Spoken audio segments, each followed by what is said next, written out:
see that some of you have contributed to this whole exercise around team leadership.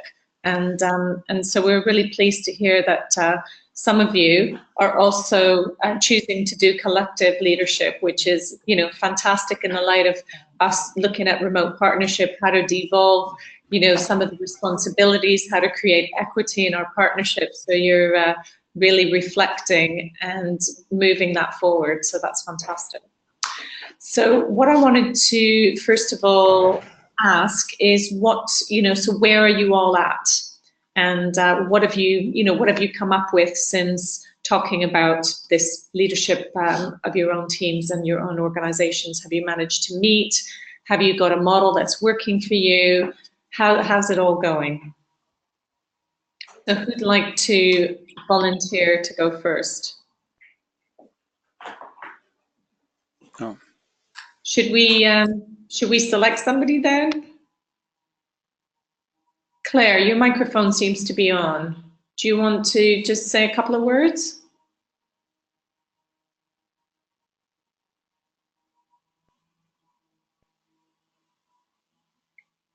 Okay, we're not hearing from Claire. So how about we move down to Jeremiah? We obviously heard you earlier, so I know your microphone works. Do you want to say hello, Jeremiah? Hello, you can hear me? Yes. Oops, okay, I can still hear some background noise, but anyway, for Save the Children, we were 4 of us. We had actually agreed Rome to volunteer, actually to present, but I can still go ahead and mention a few things, and then he can pick up from there. So we deliberated it as a team of 4, and we agreed that we're going to do corrective leadership, whereby we can alternate because of the fact that some of us are actually in the field, and it becomes quite difficult when you're in a response to also be managing something like this group leadership. What we also set up was a WhatsApp group for the 4 team leaders, and we also have a WhatsApp group for the entire Save the Children team. I think that's what I can mention for now, but I think the rest Rome can contribute when he has time. Great. So how many times have you met? You're on your WhatsApp group? For WhatsApp group, actually, it's a continuous discussion. If we have something that we really need to discuss, we discuss it. So I would say we are on the WhatsApp group on a daily basis, both the team leaders WhatsApp group and also on the other the entire team. So for the entire team, actually, at this point, it's more of who is this? Rome taking lead for now, and then we come in as a support. Okay. So are you finding this helpful? Is this an additional layer that is helping you? I would say yes, it's actually working, and also something we have actually noted is that when we look at the entire group, there are actually some comments coming in because, for instance, there could be someone who has I know of Bishnu, who is also a team leader, and he's also working with another team in the field, and they were actually out there saying, okay, if Bishnu is actually a team leader, we really need to consider that he's so busy in the field. So can we support him more on this team leadership? So you see, with the entire group, we're also getting feedback that is quite helpful for us. Fantastic. Catherine? Yeah, Retta. Yeah, so thinking about, so it's amazing to hear how you've been able to connect and coordinate. I have a question for you, Jeremiah, given that you're already a couple of steps ahead with the 3 other team leaders. Have you been able to connect with the rest of your participants and to sort of follow up, to check in on them, to see how they're doing, if they have, if they're working on their week 1 assignment, if they've started their creator projects, and have you been able to share how you did it in ways that have maybe helped a couple of people, sort of figure things out if they were stuck, because that's really the at the core of the team leader role, in addition, to sort of complement the support that we can provide. I would say at this point, Rome has actually tried to mobilize the other team members. We may not have gone into the depth of knowing who is not able to start work on the Scorer or the community assignments. But at this point, we have Rome who is mobilizing. And Catherine, I think it's your microphone that seems to be feeding back our voices into the session, so we're hearing echo. Okay, well, I've turned it off. I'll turn it off when other people are speaking. I've never really had problems with it before, so I don't know what's happening. Hello. Hello. Hello. Yeah, this is Reggie from the Philippines. Hello, welcome. Yes. What to say? It's like when I volunteered to be the team leader for the Humanitarian Leadership Academy participants, I thought it's just for the Philippines. So if you remember, Kath, I sent you an email like telling you that I'm not sure whether I could do justice to this role, coordinating my colleagues also from London. Yeah, that's why I feel a bit hesitant joining this meeting today. But I will try my best to connect with my colleagues in London and discuss whether how do we go about team leadership.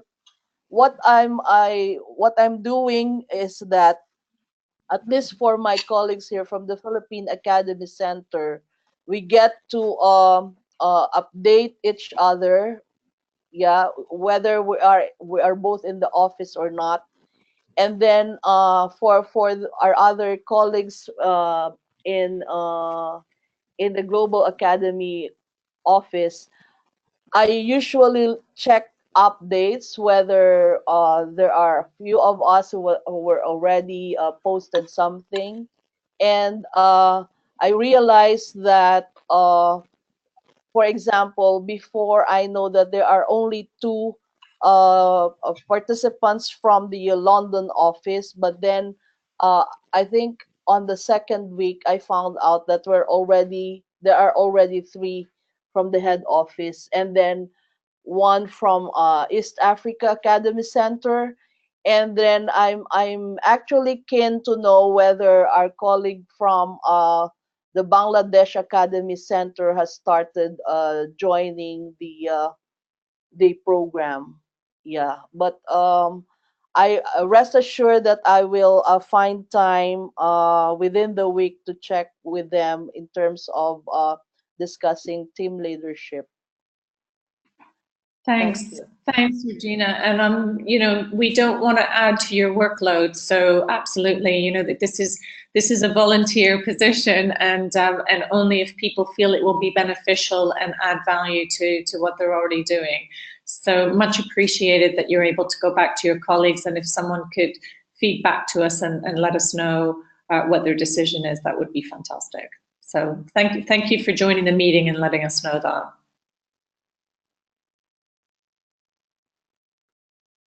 Just Kath, if I may add again, as Regina, as you clarify how you're going to function as across the different academy centers, and whatever role you settle on, we already have 2 assignments one is due tomorrow, the other is due next Friday. So it'd be really, really great. We shared the contact list of the participants in the course. And so we're looking, again, as Catherine said, not to add to your workload, but you expressed interest in this. So when thinking through what it means to be a team leader, it would be in checking in on your colleagues, seeing how they're doing. You know their challenges and you know their work environment better than we can possibly know. And hence you can also feed back to us if you see somebody who needs support. We have most problems that people have encountered where they felt really stuck and were about to give up, we've solved in less than 10 minutes. So that's kind of so if you spot somebody who maybe for some reason would not be comfortable reaching out to the course team, but they would be comfortable talking to a colleague they know is also in the same organization, in the same course. We'll jump at the chance of reaching out to them and say, hey, we're here to help you. Don't be afraid. Let's connect on WhatsApp, on Skype, and whatever, and let's solve your problem so you can finish your assignment and progress in the course. That's really how we think you can help us do our job better, and we can help support you and colleagues from your organization. Okay, thank you, Radha. Okay, so I see Romain has his hand up. Romain, do you want to say something? Yes, hello everyone. Hello. Yes, no, Jeremiah, I think mentioned most of the point of what we have achieved so far. I think we are not yet at the full potential of participation, but in the coming days or weeks, I'm hopeful there will be more participation from our group. And yes, as Jeremiah said, some are pretty busy with response at the moment. Sure, we're finding that, and that is the challenge of running a course in the humanitarian sector. We're always going to have that as a backdrop, aren't we? So, so thank you for coming forward, and thank you for your efforts to provide this really fantastic leadership for the group. I mean, the group is lucky that you've all come forward to volunteer this, and we really look forward to hearing how that develops, because this is quite a new approach. And so it's experimental, and we really want to hear back as to how it's working for the group. So thanks for that. So now I want to ask Sumaru, because you're online. Do you want to say a little bit about what's been going on with you? You'll need to turn your microphone on. It looks like it's on mute at the moment. So we may be having trouble hearing from Sumaru. Okay, anybody else? Sumaru. Hello. Yeah. Are you hearing me? Yes, we're hearing you. Do you want to tell us? Yeah, good morning, everyone. Good morning. Hello. Good morning. Hello. Hello, Sumaru. Can you hear us? Yeah, now hearing you. Okay. Do you want to let us know what Okay, you've good morning. Yeah, good morning, everybody. This is Sumeru from Oxfam in Nepal. I'm representing Oxfam colleagues, and we had a regular chat during this week, and we prepared, we made one Facebook WhatsApp group. Likewise, we prepared one Skype group as well, and we are sharing the things and how everyone is experiencing difficulties on creating their project, one project on creators, and how they are doing, and they are updating the things, how Oxfam is challenging on their partnership. These things has been discussed regularly in the teams, and in WhatsApp groups, we are together nearly 10 people, 8 to 10 people. We have been regular touch. In Skype group, we are only 4 people in regular touch. And one of the colleagues shared about the organograms and the process, how we can create our projects, that sort of thing. So we have been discussing on the WhatsApp groups. But some of the colleagues are in the field and some are in the remote areas, and that's how we are facing some difficulty organizing regular calls and meetings. But somehow we are managing these things. And today also we have one Skype meeting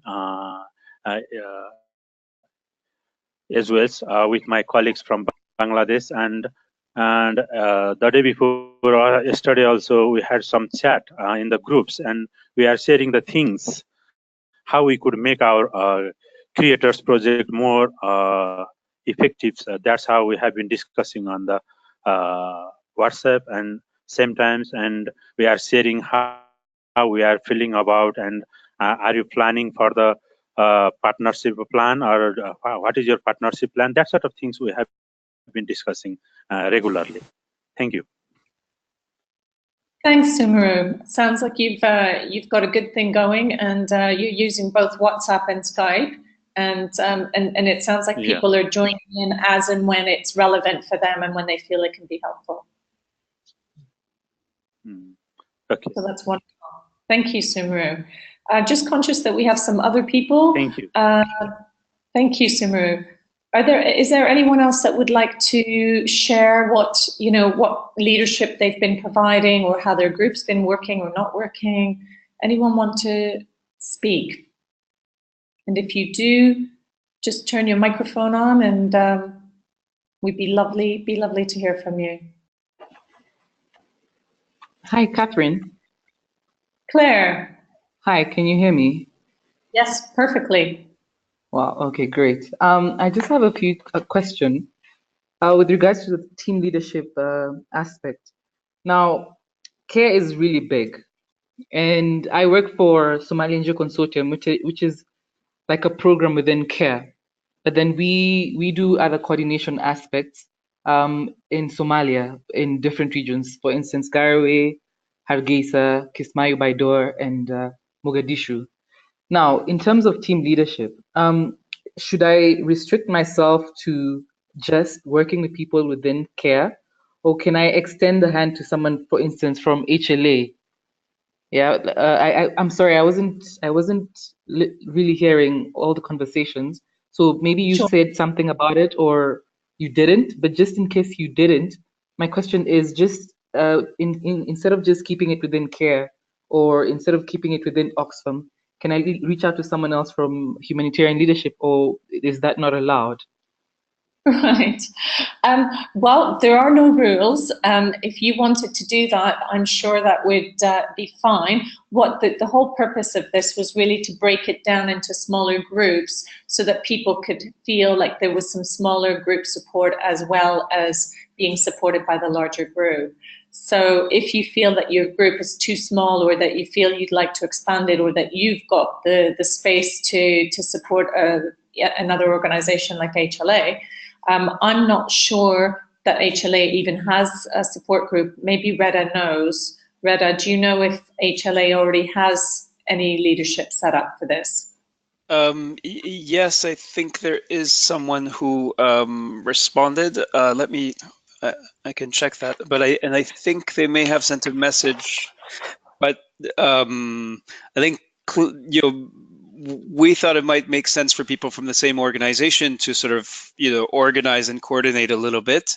But I actually love the idea of what Claire has suggested, which is, I mean, we thought it would make sense by organization, but the overarching aim is for people in the course to be supporting each other. So someone who's figured out something, or someone who has a problem, has others, has a resource, has somebody else they can go to. So we know that, for example, the coffee trials, there's some people who are staying in touch and who are supporting each other, who met through the coffee trials. So like Catherine said, the rules, are for us and for you as people interested in exercising leadership and providing, supporting your colleagues and receiving support from them, it's up to us to define what those are. Okay, thank you. So Claire, thank you for that offer. So maybe Retta, we can connect Claire with someone from the group that's already contacted us, so that you can further the conversation. Yeah, I'm happy to do that. There are three people from the Humanitarian Leadership Academy, Charmin, Regina, and Elizabeth.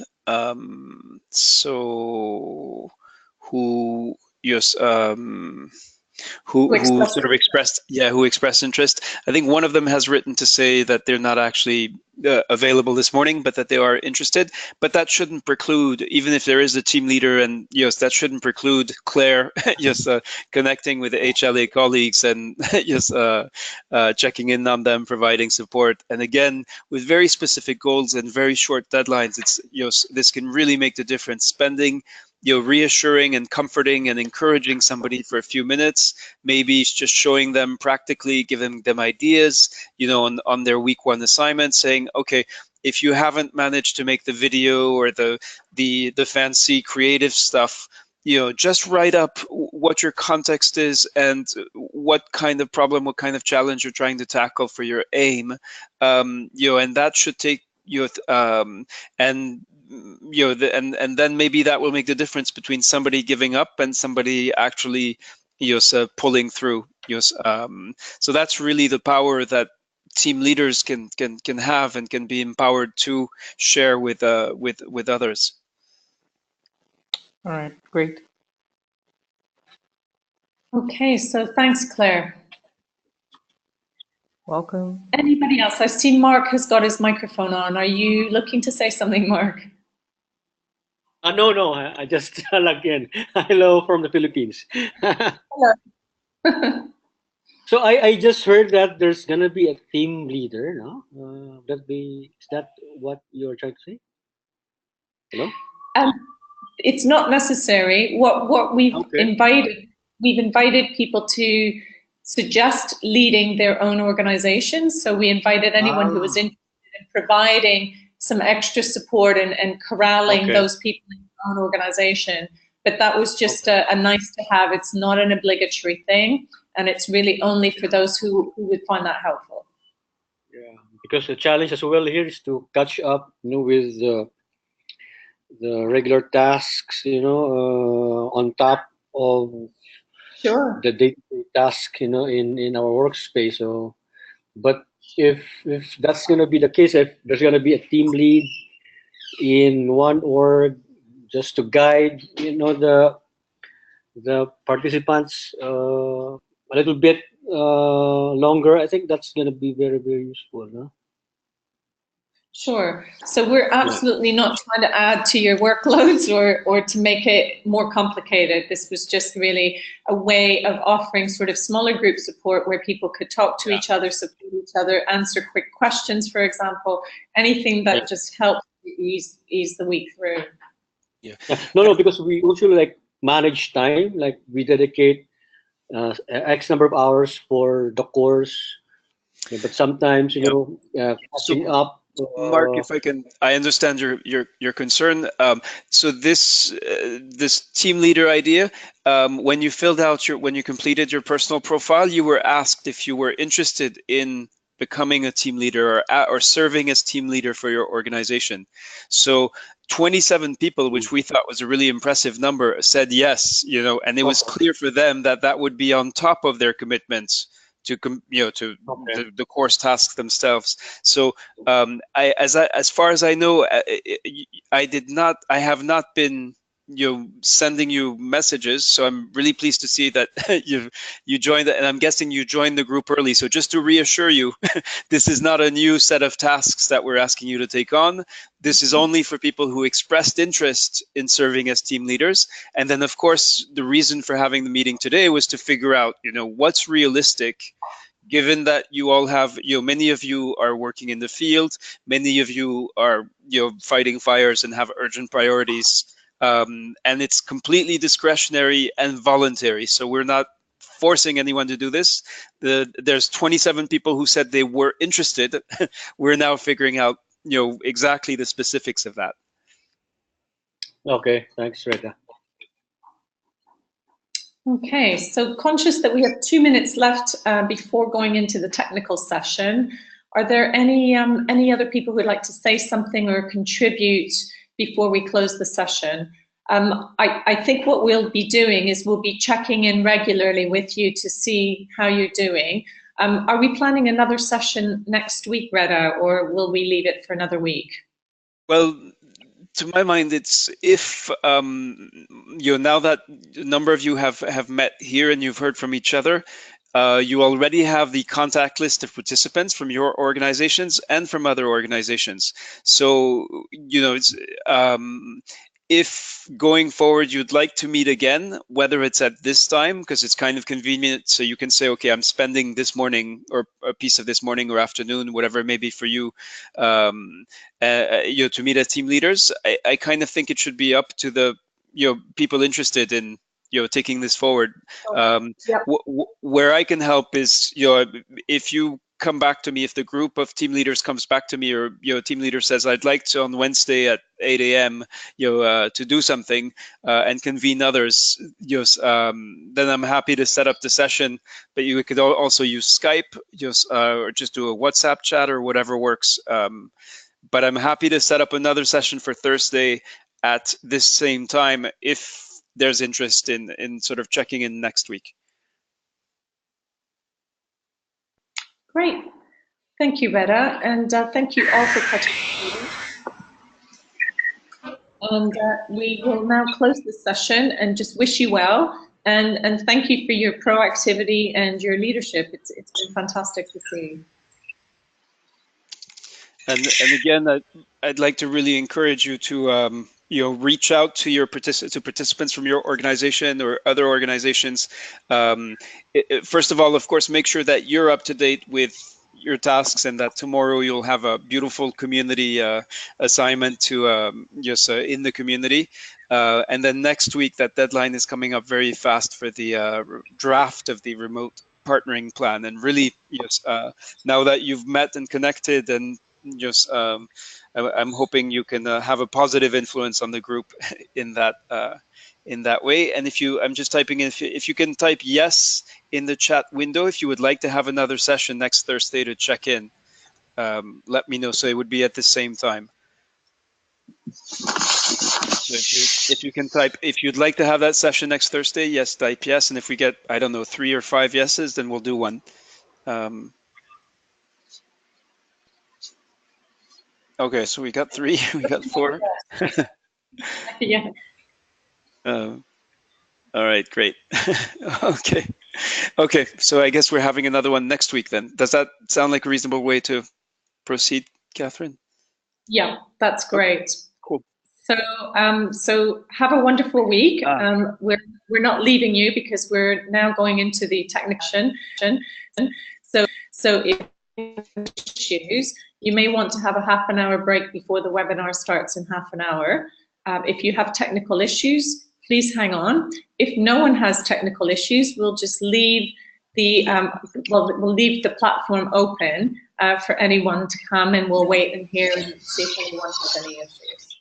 But thank you so much for attending this previous session, and we'll just formally close that and formally open now the technical session.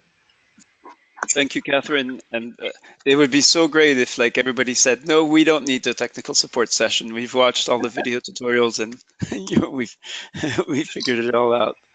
It would be wonderful. We're still in the early stages. I think, people are doing reasonably well and working through all the technical hitches, but there may be sort of 1 or 2 still needing some support. Yeah. All right. It's just being facetious, but I'm happy to show you what, just sort of walk through the what you should be up to this week. And sort of we're Thursday, so we run the weeks Monday to Friday. Now, as I'll explain in the, or I think we might mention this in the discussion group, more than 60% of participants are doing coursework on their own time. So they're not being allowed to work on the course during work hours. So that means evenings and weekends. Now we know other people, they say, you know, it's 5 o'clock, you know, my work time's over, I'm not doing anything for the course anymore. So we really have these two groups, and then some people do some things at home and some things at work. We're trying to accommodate both of those groups. So let me share my screen. All right, so if you could confirm that you can share my screen, that you can see my screen, sorry, if anybody who's, yeah, all right. And to start us off, if there is anyone with a burning question, whether you got stuck, you couldn't figure it out, you got frustrated, please raise your hand. I'm just gonna lower everyone's hands. Yeah, please raise your hand, and then let's hear straight from you, and let's start with problem solving. Okay, Sumuro, yeah. All right, Sumuro, go ahead, please. You need to unmute yourself as well.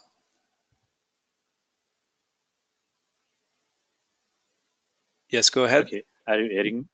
Yeah. Yes, I loud have and one clear. query. Yeah, I have just one query regarding my community assignment, because I already presented my challenges and my colleagues already provided feedbacks and their support on this as well. That's why I'm not updating any new context or partnership context of Nepal's, because it was already presented there. Do I need to present again at the community? The workshop was an optional activity, which we're very grateful that you contributed to and took up gave us a really interesting challenge, and there have been some good discussions. So for those of you who, yes, so here I'm checking into Scholar, and we're going to find Sumuro's challenge. Yes, so here I am viewing only updates from the course team. Otherwise, it's kind of complicated to find specific things. So so here we had the remote partnering challenge. This is very comprehensive. You gave us a lot of information. So now the community assignment is separate from this. Of course, you are free to use what you shared about your challenge if that's what you're going to be working on in your remote partnering plan. Yes. Then really all you need to do is put this into an update, and then the part of the community one, the week one community assignment that you might want to, spend a little time on. There's some beautiful ones that people have posted. Yes. So if you look at and many people have added an image. Yes. Added an image. Some people have recorded a video. But one of the simpler and actually quite meaningful ways to approach the assignments, given that you've already described, what is your context and what's the challenge, maybe if you could add, include a picture in your update, that would be my suggestion. So reuse what you gave us for the workshop, that's fine. It's quite interesting and quite specific. Just find the picture and tell us why that picture, that image, is you related to your remote partnering efforts. So some, I think, so here, for example, about connecting and figuring out the path forward for liaison officers. This is a nice one from Jason. You can see his picture here. Oh, why can't I zoom in on here? Okay, well. Yeah, because I need to reuse that previous idea that I had presented. That's why I'm asking to be clear about this. If that's what you want to work on in your remote partnering plan, then by all means, by doing the workshop, you've actually completed a significant portion of what will be in your remote partnering plan. And just to give you a sense of how we're building these, you will find that the week one community assignments, that's actually the first part of your plan. And I'm sure many of you have realized this once you've looked at the remote partnering plan. rubric and requirements. So is that helpful, Sumru? So yes, it is required that you post an update separately, but yes, you can completely reuse what you did for the workshop. My suggestion to add a little bit of creativity is to add an image. Okay, thank you for All the clarification. Yeah. Thank you, Sumru. Yeah. All right, let's go to Gezahegne, and I'm not sure if I'm pronouncing your name properly, my friend. No, it's fine. Thank you, Reda. I have asked this question on WhatsApp and expecting a response from Hannah, but I didn't get it, and therefore I'm asking again here. The question is, in order to insert an image on the creator, you need to have uploaded earlier pictures or whatever you want to insert in the creator. So I didn't know how to, the uploading part of it. Okay. So I was actually looking for that. Yeah. All right. So let me do just let me show you. Let me go through the steps, and then step 3 will be after the first 2 quick steps will be how to insert an image. Here in the first step, when you first receive your notification, and we know about half of you, actually more than half of you, have already accepted the notification, but yes. You now need to click on. Initially, it'll say create start new project or start new work. So the first time you look at the notification, that's what it will say. And then it will say view work. And that's actually the fastest way to go right to your creator project. Okay. So here, yes, I have already created my structure, and there's a video tutorial that shows you how and why to do that. And now we're looking at how if I'm working on the aim of my remote partnering project, here there's already a picture. So let me just take this stuff out. Okay, so my remote partnering plan. Okay, and now I'm going to go fetch a picture from my hard disk. So I'm going to click on browse files. Here I've got 2 versions of the same picture, so let me just, and now I'm going to click on upload an image, and that's where this actually brings up you're seeing the files that are on my hard disk. So if I wanted to, well, I'm not going to use the same image that you've seen before, but if I wanted to, here I have my picture. So if I wanted, I just go fetch it from my hard disk, I choose it. Okay, it processes. Then I see file successfully uploaded. Are you able to see your file successfully uploaded message? No, nothing is seen from. Okay, that's a problem with the GoTo. Yeah. Okay, sorry about that. That's a problem with the GoTo. It's fine. I only need the process. Yeah. So click on. I can do that once I know how to do it. Click on browse files. Let me see if I can. And this will take you to your hard disk? Is that what you're saying? No, then once you click on browse files, then there's another window that opens up that GoTo Training is not sharing with you, but it's on my screen. And then you click on upload an image, and that's when you'll be able to look at the files on your hard disk. Let me see if I can switch the window and actually show you that. I think I can. Yeah. Okay. Do you see it now?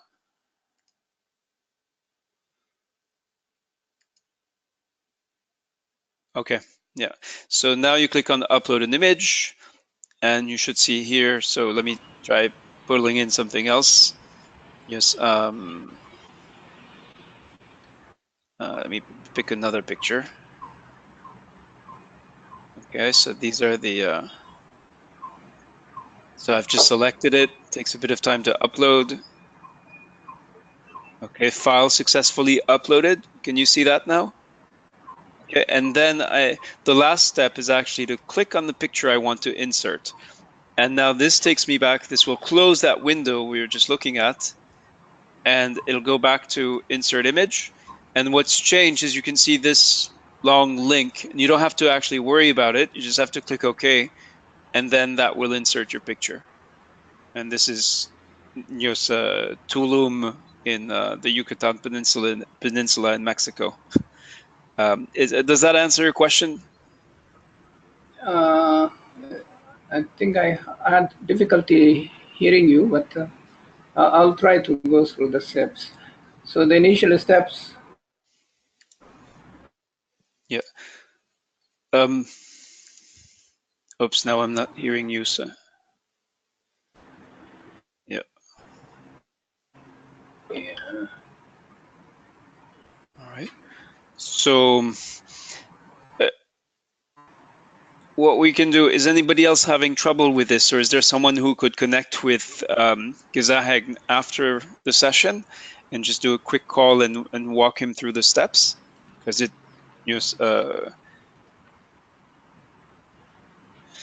and can you yeah, I think there's audio or connection issue that maybe one of us or both of us is having. All right, so let me just type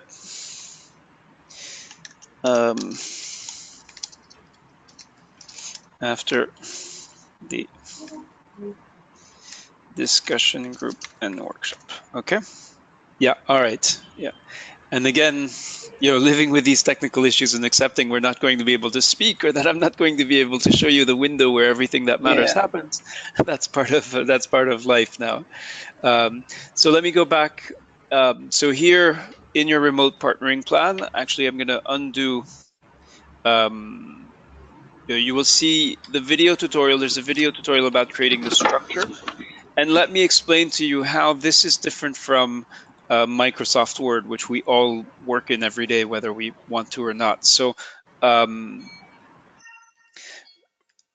this is, the creator space is really a space for writing, and its focus is not on presentation, what your writing looks like, but is really on substance and helping you to focus, to concentrate on your writing.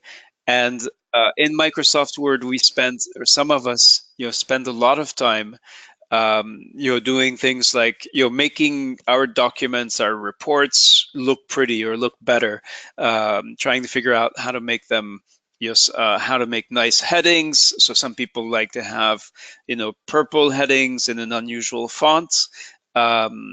You cannot do any of that in Creator. And that is just because what we want you to focus on here is on writing. So there's sort of education theory and research just to sort of support this approach. What it means if you're used to Word is you're going to have to get adjusted to it, as with anything new. Now, you cannot, for example, if I want to make a big heading here, just where I work, and I wanted to make this bigger, I want to make this look like a headline, you actually cannot do that. What you can do is create these elements of structure and have one element per section. So to create those is as simple as, I think there's a little problem with my mouse, which is preventing me from zooming. Yeah.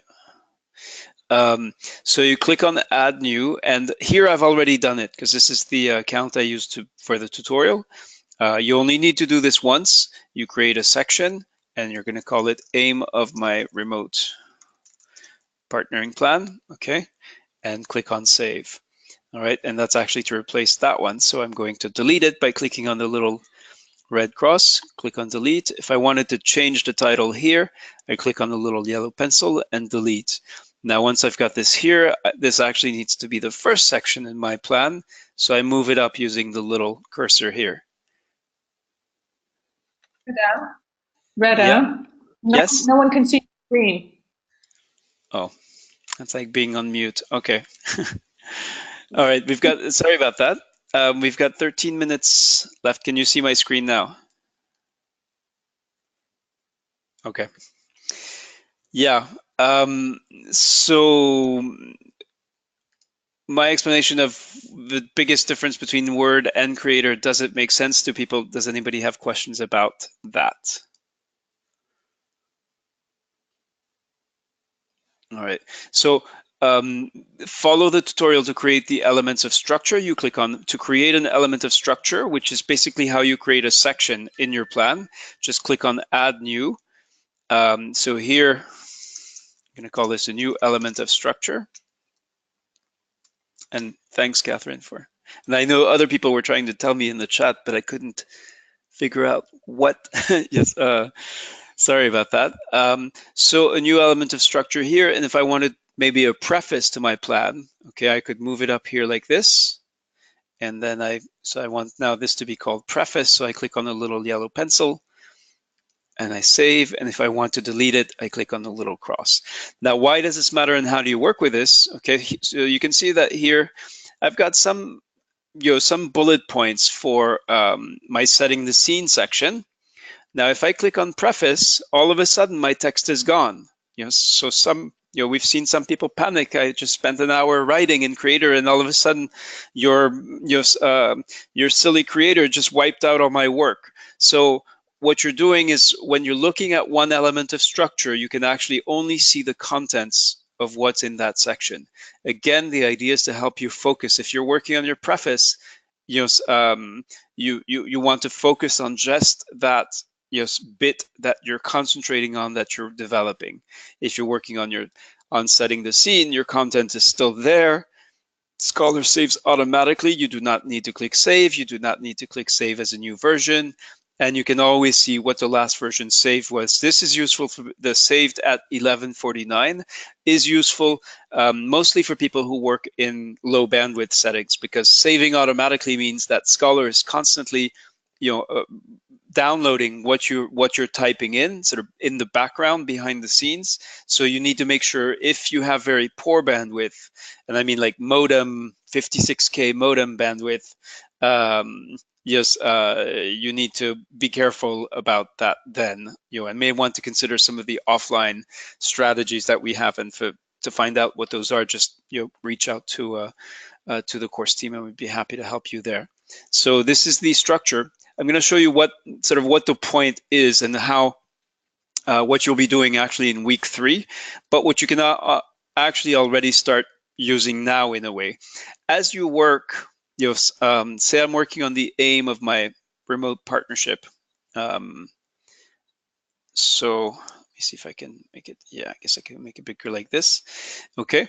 I've just moved to another tab here called feedback, and to reviews and rubric. So if you're looking at this, in the right-hand side of the screen should be familiar to you.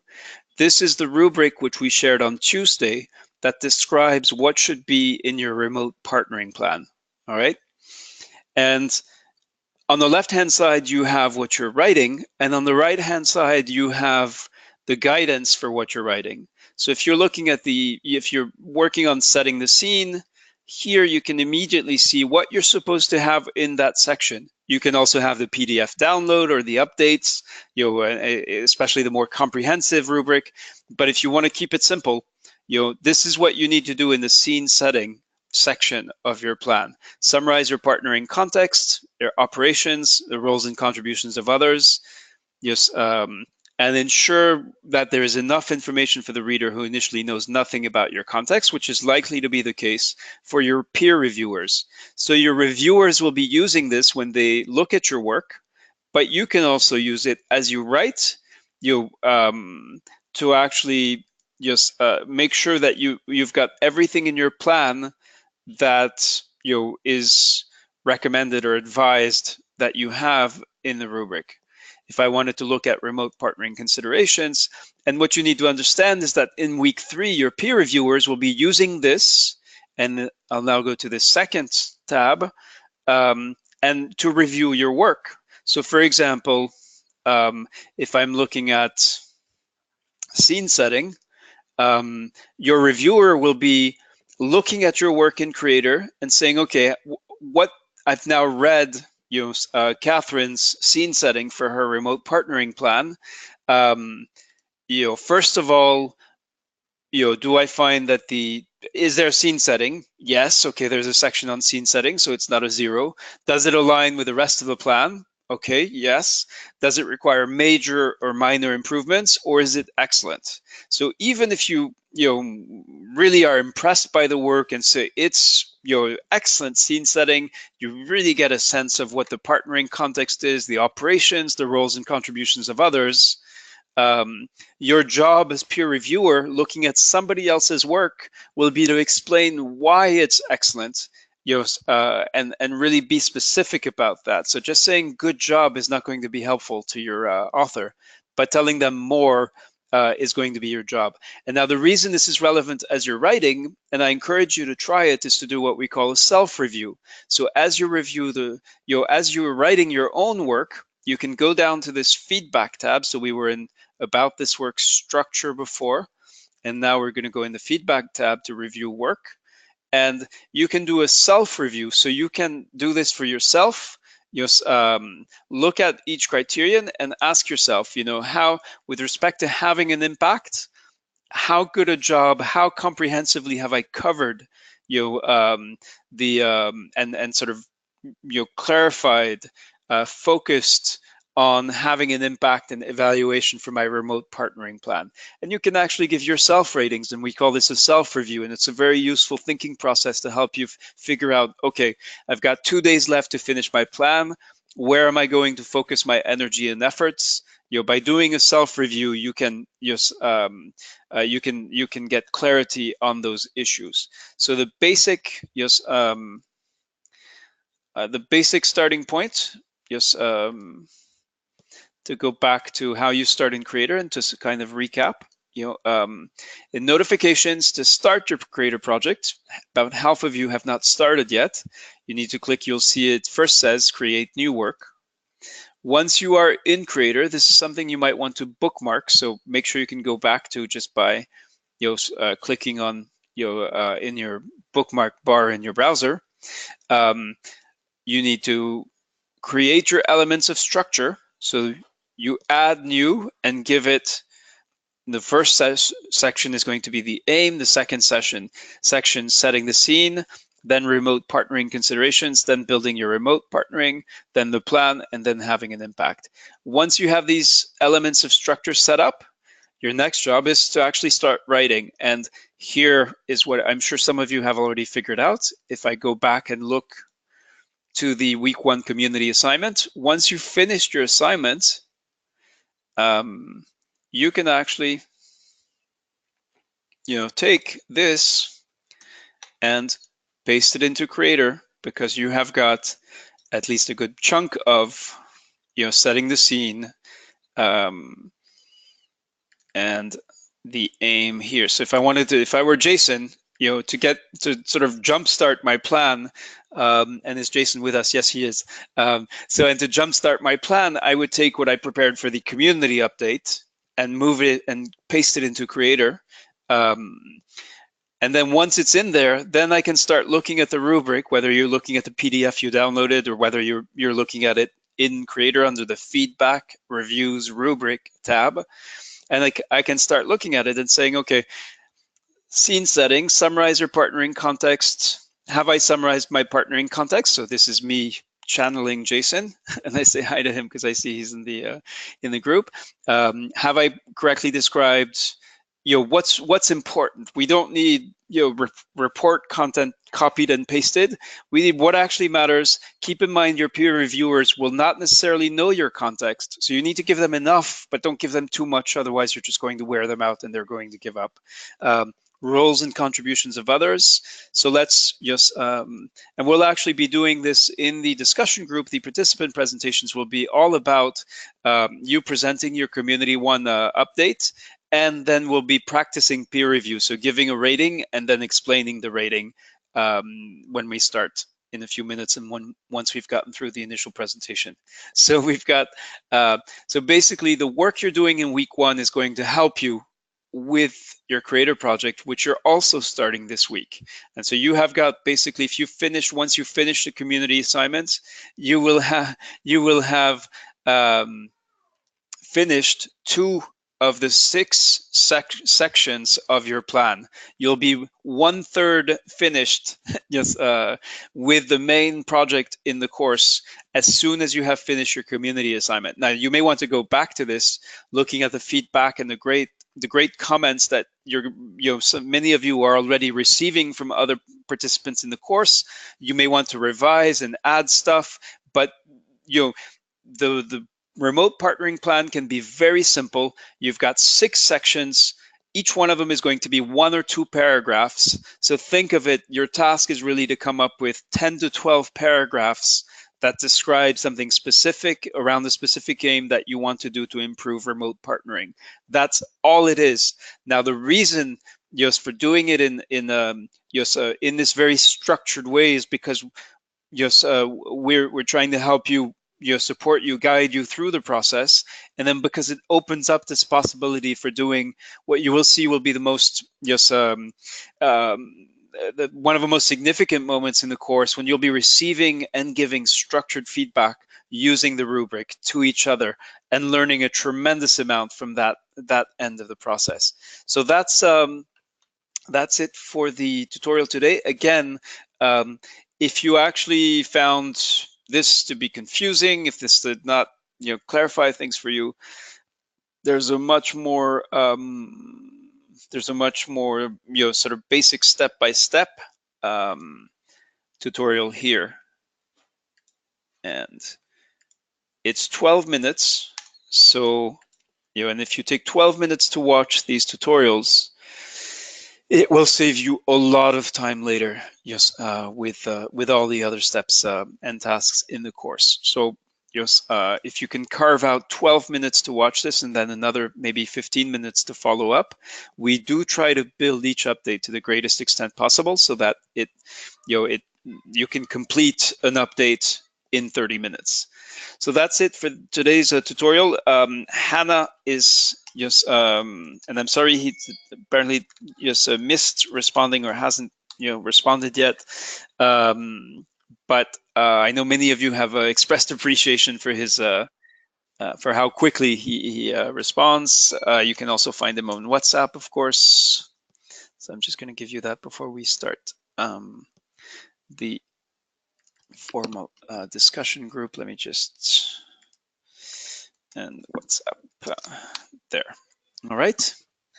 So that's it. Let me bring up the presentation and let's get started.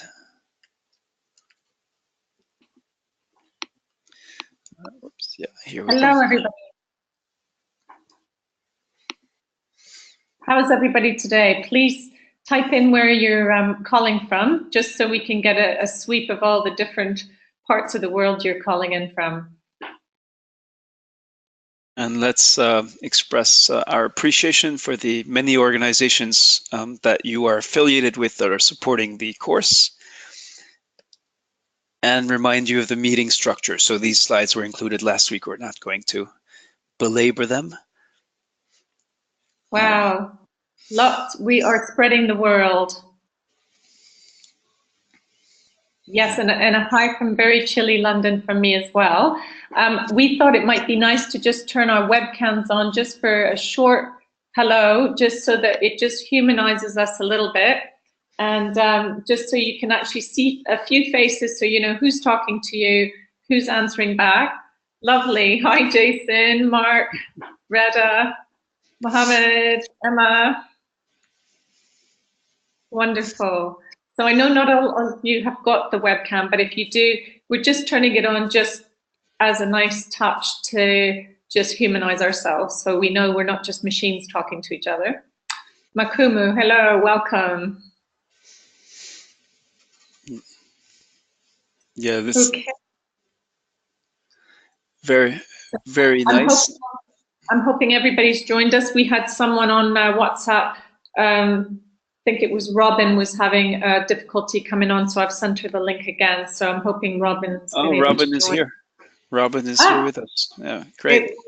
So you've seen the agenda now. So we want to leave as much time as possible for the participant presentations, where we'll be asking you. So just a heads up, get ready, because we're going to be asking for volunteers, or we'll be calling on you. If you've already finished your week 1 community assignments, we'll be asking you to share your screen to show it to us and tell us about it. And then we'll do a community review. So we'll explain how that goes. If you haven't posted yours yet, we'll be checking in on you to see how you're doing in terms of preparing that. So we do have some issues that we hope will be helpful to get through, and then we'll get to the good stuff, which is these presentations. So Okay, apparently, sorry, Retta, there's not enough space for all the webcams. So what maybe we'll do, switch them all off for now, and those who have not had a chance to show their webcams can show them just for a brief moment before we start. Hello, Claire, Jeremiah, nice to see you. Hi, Arid. Parisami, very nice to see you.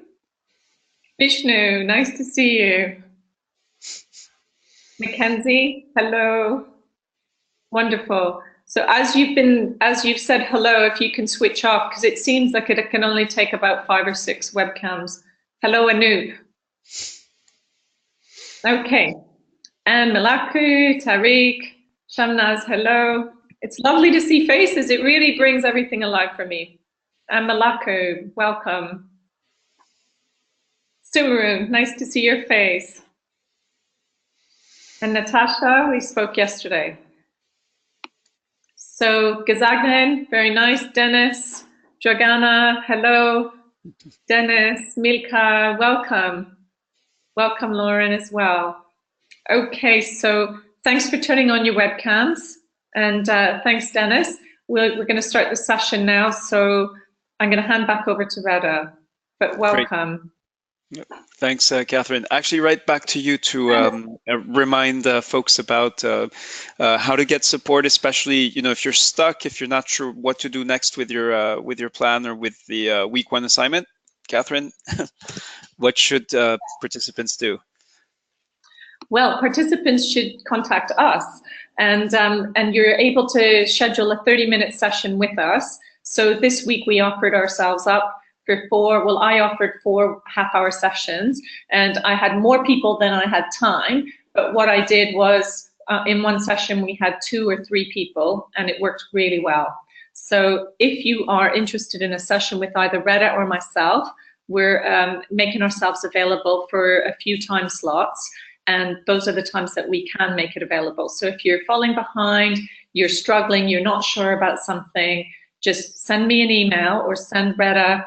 Go to his link on his schedule, book a time slot with him, or send me an email. And if you can fit into those times, I'll gladly talk to you then, which will be for next week.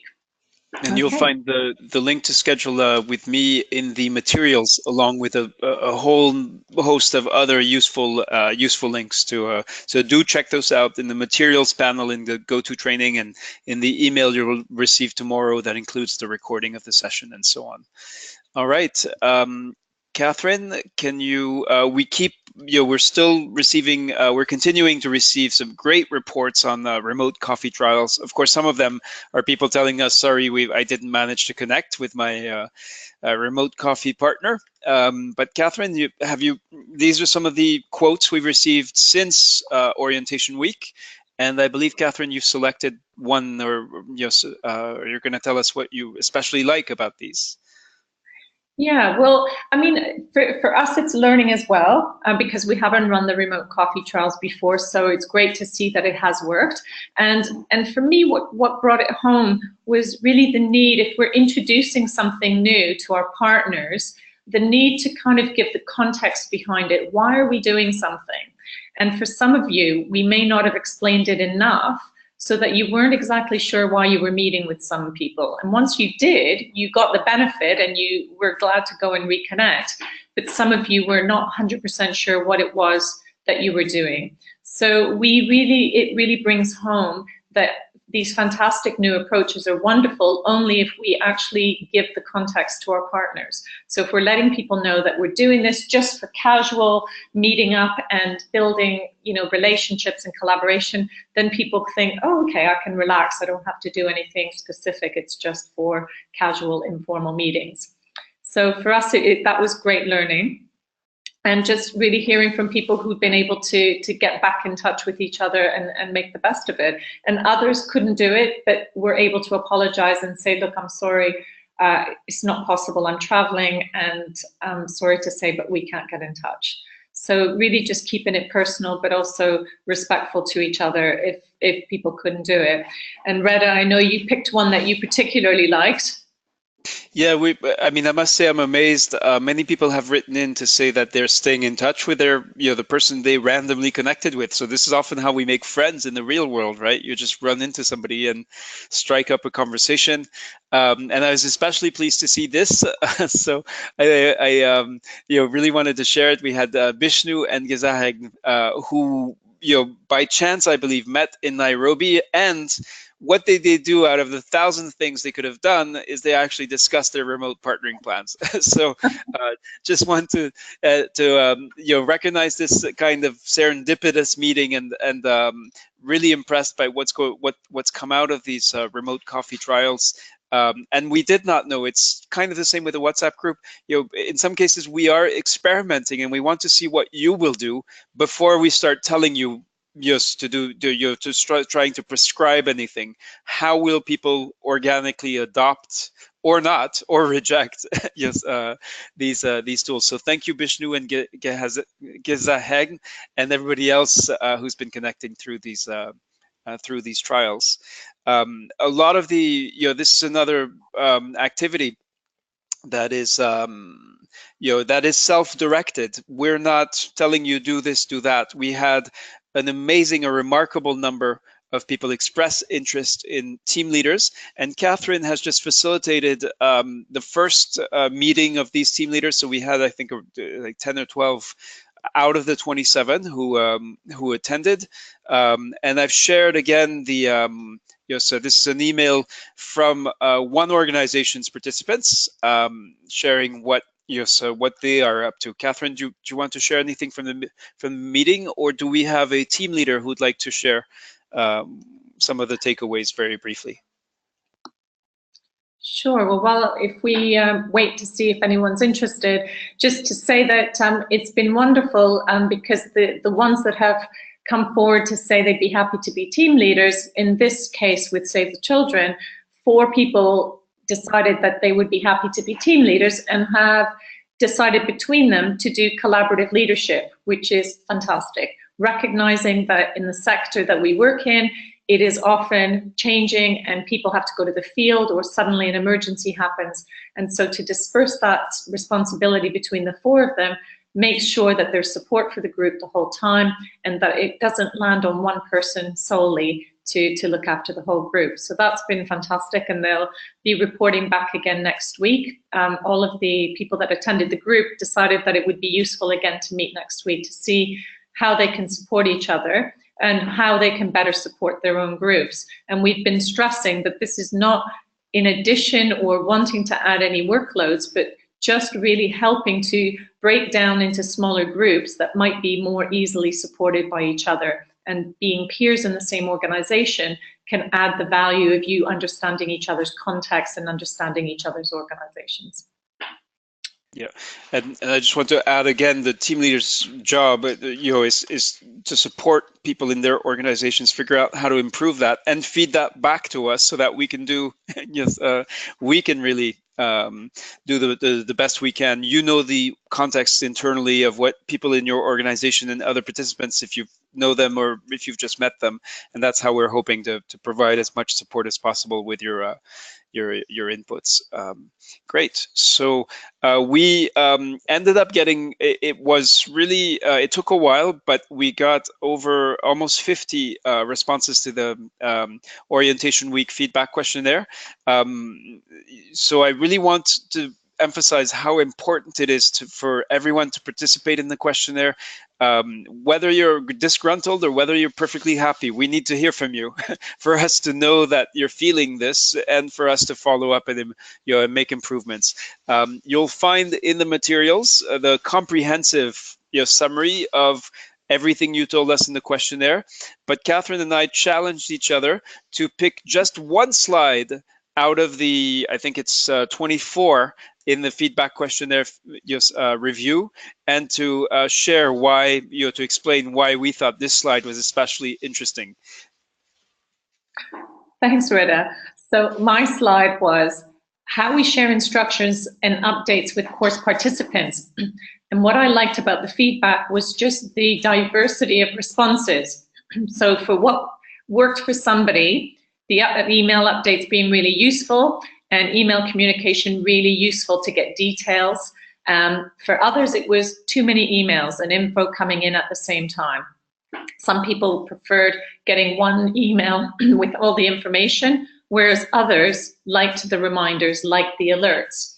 So it really does highlight, in terms of if we reflect that to our remote partners, just the different ways in which people like to be communicated to.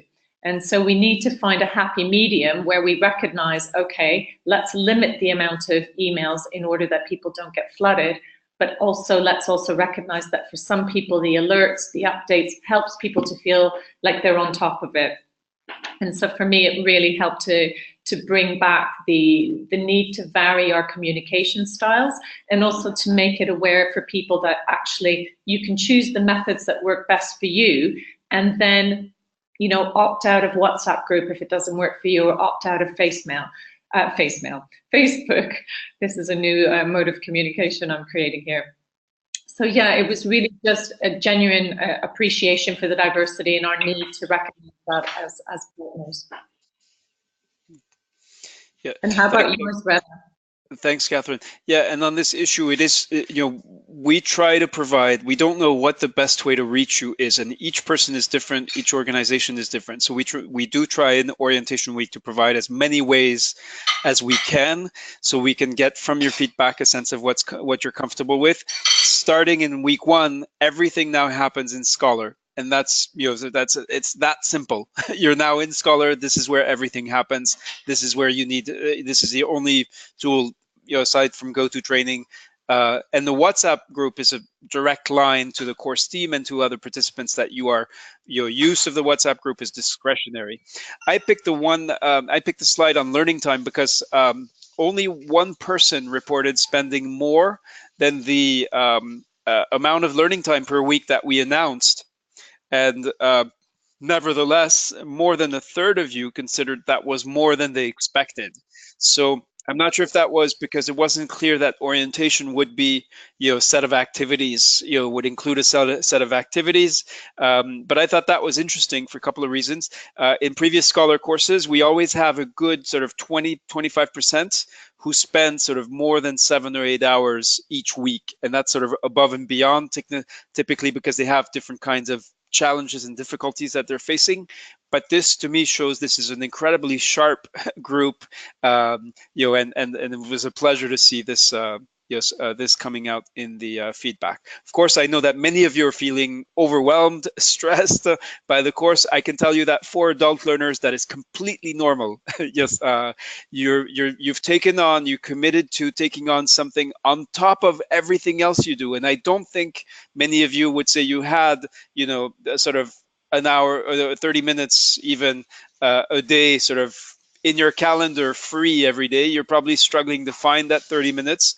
That's normal, but we know that it's motivation and persistence that, you know, so that will take you there, and we'll be doing everything we can to support you and to help you be as clear as possible about the schedule. I again want to give you this overview. I've added the deadlines for the schedule overview, so you can see the first big one that's coming up for the Creator Project is the 2nd of March. And I'll now take you through what you need to sort of check off, you know, have in the checklist. Key resource, if you haven't been looking at the remote partnering workbook as you sort of start working on your remote partnering plan, you know, please do so. You'll find in the rubric explicit references to specific sections, and this is a key tool for you a key resource for you to use. Now, in Scholars Creator, I'm going to show you basically the 3 updates that are essential ones that contain instructions that tell you exactly what you need to get done, when and how. So the first one is the week 1 community assignment, and you'll find these links in the materials panel if you want to go there and bookmark them as I speak. Again, the deadline is tomorrow for the community assignment. You need to comment on at least one update posted by your peers that is part of the week 1 community assignments. The week 1 day 2 update is the second essential update, which shares with you the rubric, which is actually the instructions and the guidance for what should be in your plan and provides a suggested structure for your plan. And then the day 3 update is the video tutorials that show you how to start your project in Creator, how to do things like insert images, create the structure for your plan, and so on. And finally, this is not an essential update, but it's a wonderful and amazing one. You'll be discovering every day voices of remote partnering. So you've already seen a couple, and you'll be seeing more in the coming weeks.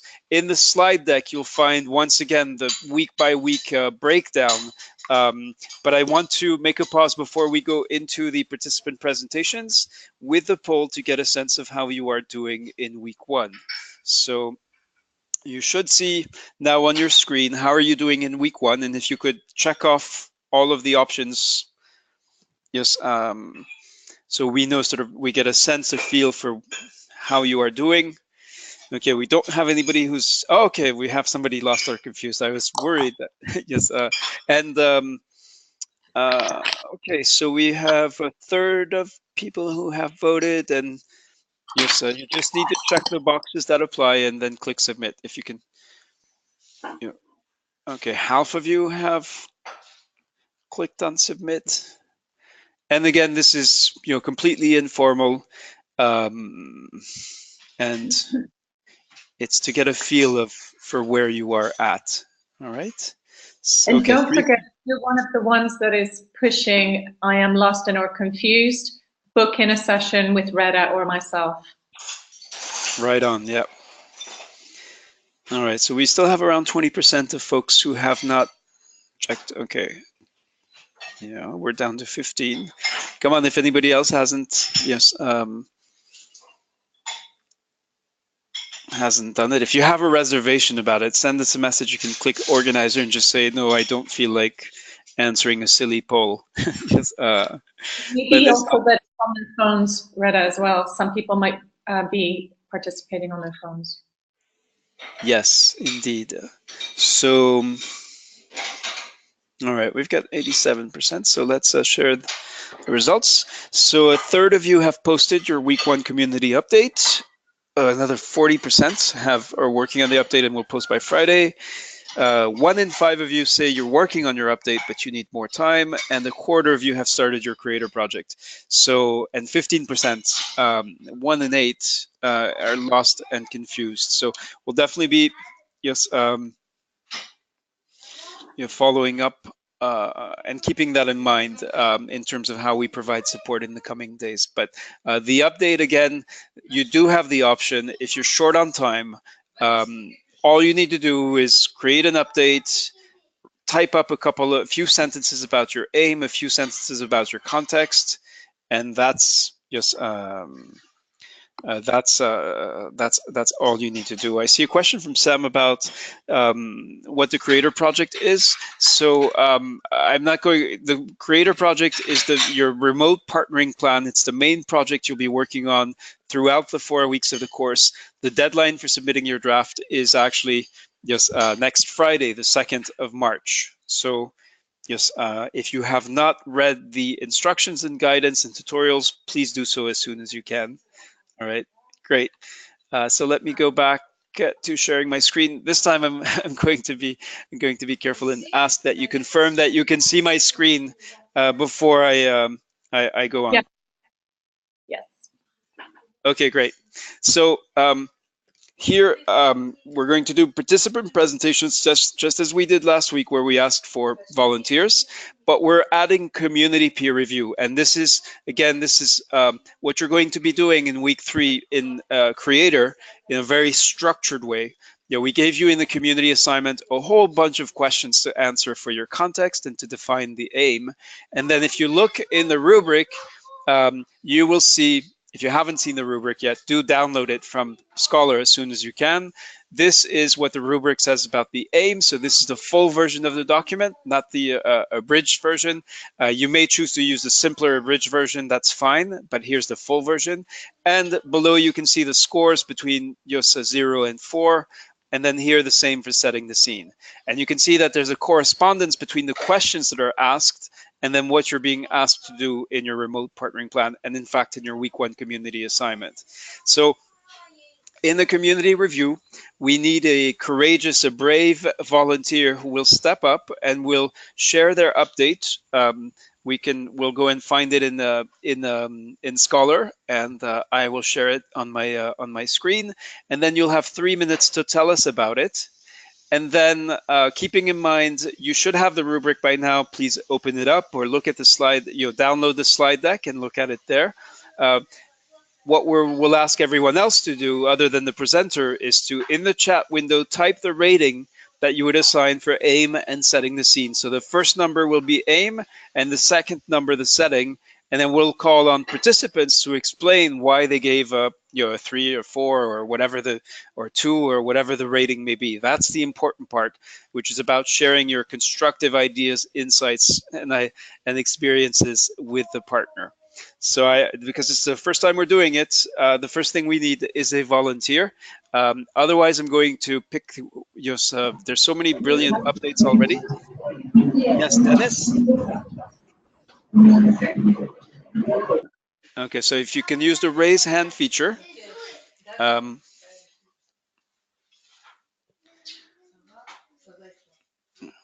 They're not all rushing to put themselves forward there, Rada. No, that's Shamnaz. All right. Well done, Shamnaz. Do you want to turn your microphone on? Great. Yeah. All right. Yes. So let me pull up your. Let me switch to my browser so I can share your updates. Yes, you should be able to see that now. Yeah, here we go. Yeah. Okay, and I'm going to start our famous clock. Yeah. Shamnaz, the floor is yours to tell us about your update. And then for everyone else, keep in mind, you can type into the chat window the rating for AIM and then setting the scene. Just do it in the way that's suggested. Are you ready, Shamnaz? Yes. All right, starting the clock now. And if you can move the clock out of the way if it gets in your way. Yeah, sure. Thank you. So I'm Shamnaz. I'm working as the Humanitarian Capacity Building Coordinator here in Bangladesh, and I'm working on local humanitarian leadership. So Bangladesh, we are in Oxfam. We are based in Dhaka, but our partners are based in different parts of the country, like the districts in the north, the districts in the south, which are cyclone prone, and the north, they are flood prone. So we usually do not meet with each other, but we call them, we have a verbal communication, we send them emails, we have discussions, online chats. These are the modalities that we have with our partners for our day-to-day works. So the most challenging part for this partnership is, like, often we are not there to support our partners, and often they do not find the opportunity to come with us and sit with us and discuss with us. So there is a difference, there is a challenge in communication itself, and effective communication is helpful for us to communicate what we are trying to do. So as we are working on leadership, we often fail to communicate with our partners that what do we mean by this humanitarian leadership, whether it's a project approach or it's a program approach. This is one of the challenges, and we often see that when we are working with our partners, we often fail to communicate with our partners and establish an equitable partnership where we share not only the benefits or the good results of it, but also the risks of it. So my challenge for this remote partnering course would be to set up an equitable partnership where our local actors, they feel that they have the opportunity to share their concerns, to share their risks, but also as NGOs and UN bodies, when we are working with them, we are also shouldering the responsibilities. It's a responsibility sharing thing. So I would be working on that one. And also I would be working with our partners to encourage them to participate in our thoughts. Often we see that because of their remoteness, and sometimes we have some language barriers, we cannot communicate and contact with each other. But as we work together, we need to be respectful to each other and set up more equal level play field for each other. Thank you.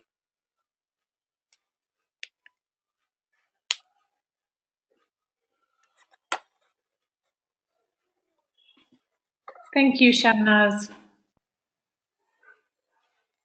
So we now want you to think about, the participants listening, to think about how well was the scene set, and then to put your rating in. So Reda? Yes? So the first number is for the aim, and the second number is for setting the scene. So your first number, and it's 1 to 4, is it? Yeah, 0 to 4, but obviously 0 is only if you haven't done anything. Yes, 0 is if you haven't completed the work. So think about, having listened to Shamnaz, what the aim was. Did it really clarify for you what they're trying to do in the partnership? And then, is the scene set well? Has it got, you know, enough pictures in your mind, or even the supporting pictures to give you the scene setting? And then once you've decided your score, if you could tap that into the chat window. And anybody who hasn't downloaded the rubric yet, I'm just giving you the link here. It's also in the materials panel, but you have to make a little effort to go find things. So just, okay, great. We're seeing some great variety. So Sumaru started us off with a 3. Jason, 2, and already explained, would be good to include more of what you said in your presentation in the update and in your plan. Sylvia, aim 4, setting the scene 3. We've got another 4-3 from Daniel. And of course, I'm reading these for people who will be watching the recording. Elizabeth Biendo, a 2-4. Natasha Korv, 3-3 would be good for you to add the descriptions you verbally shared in the assignment. Bishnu, double 4s, Ingrid 3 and 4. Okay, and again, what's going to be important is the explanations you provide. So we now are going to need a volunteer. Actually, this is kind of more interesting if we pick, if we can pick someone who gave a rating that's distinct from most of what we're seeing, say from Patrick, and I see he actually, yeah. So let's try Patrick. How are you doing? Are you able to hear us and speak? Patrick Obangi? Oh, yes, I'm hearing you. Hi, Patrick. So let's see, you, yes. Let me find, so you gave a 2 for the aim and a 3 for the setting the scene. Yes, So setting. would you like to tell us more? And I'm just trying to do something so we can all look at what the ratings are supposed to mean, but kind of trying to do that on the fly. Just give me a second. Go ahead, Patrick. We'd love to hear from you. How would you explain your ratings, and what constructive suggestions and feedback would you like to share with Shamnaz?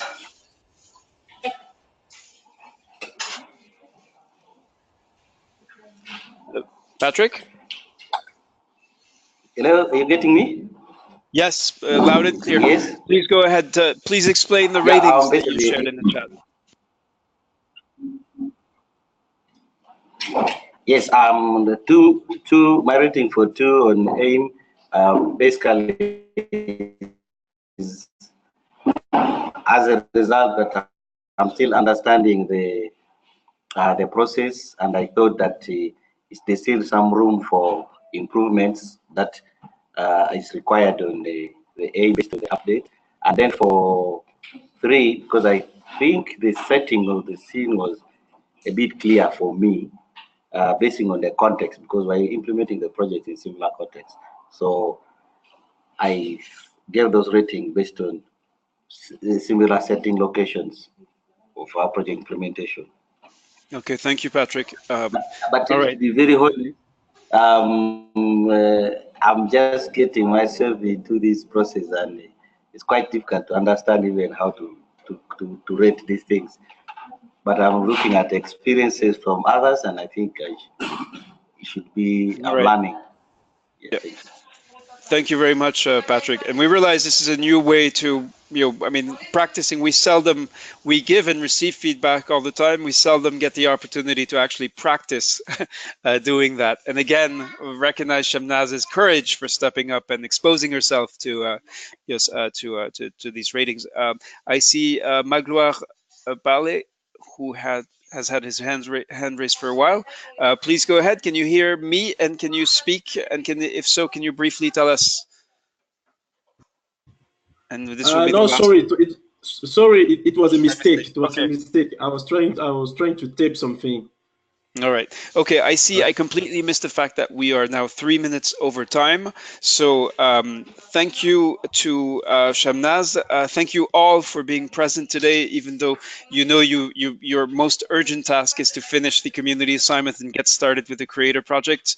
We're now going to move into the workshop. So if you are short on time, this is the only required session. We'll miss you, and we will share the recording of the workshop. We have a very exciting workshop planned. So thank you all, and look forward to seeing you in Scholar, where everything here on forward will be happening. All right, and just a reminder of the next steps in week 2. The community assignment will be about exploring your own role. You'll have, of course, daily updates to guide your Creator project development. But what we'll be doing is sort of breaking down the rubric. So the rubric, you already have everything in your hands to complete your plan. So you don't need to wait until the updates start coming out to progress that. You'll be discovering more voices of remote partnering. And then the discussion group, you'll be presenting your Creator project to your peers, as this will be the day before the deadline. So wonderful, and sorry to be over time. And let's now move into the Remote Partnering Challenge workshop. Again, we're looking at real-world partnering challenges, dilemmas, or problems that you're facing in your work. And we have, we selected one person's challenge for today's workshop, and this is where we're going to go back to Catherine, who will be facilitating this session. Catherine, over to you.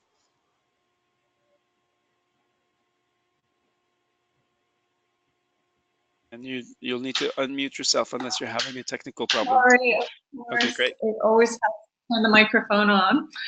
So this week, very kindly, Jem Kirkin has offered to help us and to present his challenge, and he's with the Humanitarian Leadership Academy. And if you want to turn your microphone on, what we've done is, if you've not attended a webinar before for others, what we're asking is for remote partnering challenges to be sent to the Google form at the top. You'll see the link. If you have a challenge and you want it featured on one of the programs, just do let us know. Because we may select it, and we do try and address it in different ways if we don't address it as a person. So Jem, over to you. What I've done is I've created 2 slides. The first slide is just kind of setting the scene of your work that you can use to support what you're saying, and then the second slide is the actual challenge. So what I'm going to do is we're going to set the clock for you as well. Reda's going to set the clock. And give you 3 minutes to talk through your context and the challenge. Great, thanks, Catherine. Hello, everyone. Good to be joining you all today. So, as it says in the slide, I work for the Humanitarian Leadership Academy, and in my role, I try to foster collaborative partnerships. So these partnerships where it's clear that our 2 organisations are working towards a shared vision, and we have the same objectives. And so we'll be seeking to embark upon a kind of longer term commitment together, and potentially covering numerous work streams and projects within that partnership lifecycle. So the premise here then is that if we invest in the development of strong and trusting and truly collaborative partnerships, then more opportunities and areas for kind of mutual support will be identified, and then we're ultimately going to deliver on more impactful projects together. But with a lot of these global partnerships that I manage, we only ever meet online, or we do meet in person, but it's quite rare. So I guess that's my challenge really. So how can we develop these truly collaborative partnerships in this context if we only ever meet online? And there are, I guess, two kind of key elements to this that I've identified in my work. And the first is around virtual meetings. So this is a key way that we obviously interact with our partners. But how do we use these platforms, these virtual meeting platforms like Skype or Zoom? How do we use them to maximum effect, particularly in those really important early stages of a partnership around scoping and building that partnership?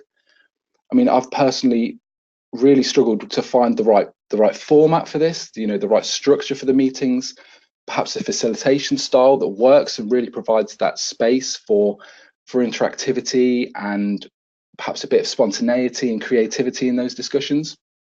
And as a result, I've found that often if we're scoping out that partnership and it's only done online, then sometimes that partnership itself can feel a little bit stunted, as if we really haven't gone deep enough. We just haven't felt able to connect in the appropriate way on the, virtually. And then the second area is then around those kind of ongoing engagements in a partnership and finding the most appropriate ways to really nurture that partnership, and then to nurture that partnership as a distinct entity within itself. So not just the projects that you're delivering together, but the overall holistic partnership. So again, I felt quite challenged to develop the right environment for that and the right methods, for this, where those genuine relationships between individuals can flourish, and we can get to quite a natural and trusting place where we feel able to reach out to each other and to provide that support and to offer new ideas and new opportunities as part of this partnership at a time. Thanks, Jem, for staying to time.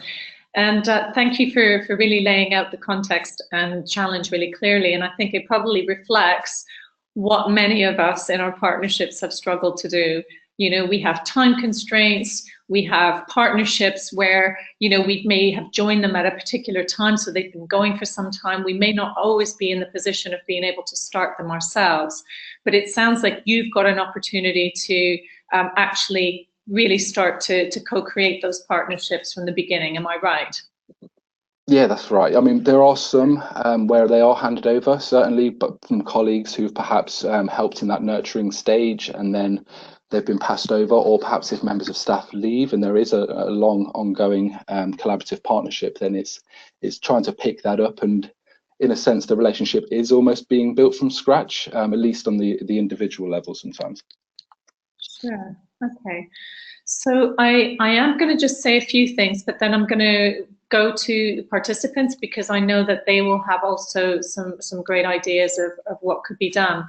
But I think depending on whether you're actually co-creating and starting the relationship from scratch or whether you're joining will be different things that you'll do. So first of all, I'll just start to maybe address the co-creating from the beginning and the things that you could do to really co-create a genuinely creative, trusting environment.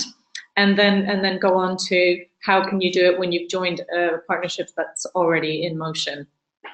So in terms of really starting a partnership, what often happens in my experience with partnerships is that we're so quick to get down to the business of the partnership that we actually miss the fact that the relationships are what make the partnership. And so we think we don't have time, we don't have the space to have a team building time with our partnerships. So what we need to do is to try and maybe find ways in which we can do the team building as part of the project, so that we're not taking up extra time, we're not taking people out of the important work, but we're using the time that we have in ways that can really help enhance and genuinely build a team as you go on. So for example, a partnership that I started, we literally started by introducing each other through images and through what our experience of partnership was. So then you get a real sense of what is the kind of trusting environment already in the group. Do you have a group of people here who are scared and terrified of partnership because they've had bad experiences, or are these genuinely excited about it because it's genuinely been a good experience? So people's past experiences will often have a lot to do with how trusting they will be in the current partnership. So getting people to use imagery to define how they feel about partnership is also a less threatening way than asking them about how trusting they feel. And we'll give you lots of vital clues as to what might then need to be taken in terms of steps to build that trust. So you might actually then want to ask people, what is your context? Where are you sitting today? So if you're looking outside of the window, what are you looking out onto, and what is your context for working? That can actually bring huge amounts of visual imagery and also understanding of the different settings that people are working under, and sometimes the strain. We have people working in the field where when we all come online, it seems that everybody's just in the same space, but it recognizes the diversity of different places that we're coming from. And then importantly, how can we build this community, this group in collaboration together? So how can we maybe not have to take the full responsibility ourselves? Because I know when you're in a partnership role, the onus is on you to make it all happen, but how can you actually devolve the responsibility, share the chairing of the meetings, share the minute taking? How can you create the transparency of allowing people to make decisions about how meetings are going to be run, and also making decisions about time zones, because we know that time zones often get made by headquarters or a particular location that disadvantages others. So how can we actually really get the group to own the whole partnership? So getting them to develop their own guidelines and ways of working and their own principles. I know, Jem, that you've got principles in your organization, so maybe getting other partners to share their own principles, and if they don't have any, what would be important principles for them to want to work in, and then in really incorporating that into the actual working environment. I mean, I've got, I could go on for another 10 minutes, with lists of things, and I think it would be nice in community to be able to share those kind of tips. But just first of all, before going back to participants to ask their experiences, does this ring any bells for you, Jem? Thanks, Catherine. No, that's really useful. What I've been trying to think about is obviously with the virtual meeting itself, for example, where we're in the very early stages of a partnership and scoping it out. Then how can we actually help participants to arrive and feel prepared, and so perhaps there is something around not just sending out an agenda of the meeting, but maybe facilitating something around sharing imagery or expectations. I think that would be quite interesting, as well as this idea of co-chairing. Again, really a really useful way to perhaps meet one-on-one, say with the individual who's on the other side in the other organization, and having that informal space where you can discuss how best to use that time and to actually get to know each other as individuals. And that would be really important, as well as the legitimacy point around mutual accountability and leadership on the call itself. I think that's important. And one other point perhaps is then in the meeting itself, perhaps there are certain platform functionalities. I know with Zoom, for example, you have like virtual whiteboards and you're able to share images and have those minutes where you can have a running version of the minutes. Perhaps again, that's a space you can use to good effect as part of those virtual meetings. Fantastic. Yeah. Catherine, we have some messages from participants. So Elizabeth, who says, Catherine, who actually asks if you have documentation or links on the suggestions you've shared. And then Gezaheg, have you looked at mutuality in subscribing the principles of partnership, either supporting or inhibiting the virtual engagement you mentioned? Not everyone may be on the same page when subscribing to the principles. And Sumaru, who adds, this is Sumaru and I had the same problem. If we could foster the strategic partnership instead of project-based, where the partner is a subcontractor, we could proceed a little bit ahead on developing the local humanitarian leadership. And the comment from me is that I've struggled with what you described, because I tend to think that problem solving, on sort of how you develop you develop trust is going to be so context specific, depending on who are the partners involved, what are what are they looking at, that it's hard for me to sort of imagine abstract principles. Yes, but I realize there may be there may be such principles that can be sort of broadly applicable. I just tend to be skeptical of such approaches, but I'm glad if they're resonating with you here. The more you're going to know about your partners, the more you can know about the best approach and the best context to address things in. So the list that I provided, Elizabeth, was just really my own experience, and I'm very happy to create that list because I've got, probably another dozen or so ideas that I can list in, and perhaps we can create a giant list. So by the end of the course, we've collated all of these good ideas. And I've got that crib sheet for all of us. So, would anyone else like to say something to Jam or to contribute their thoughts?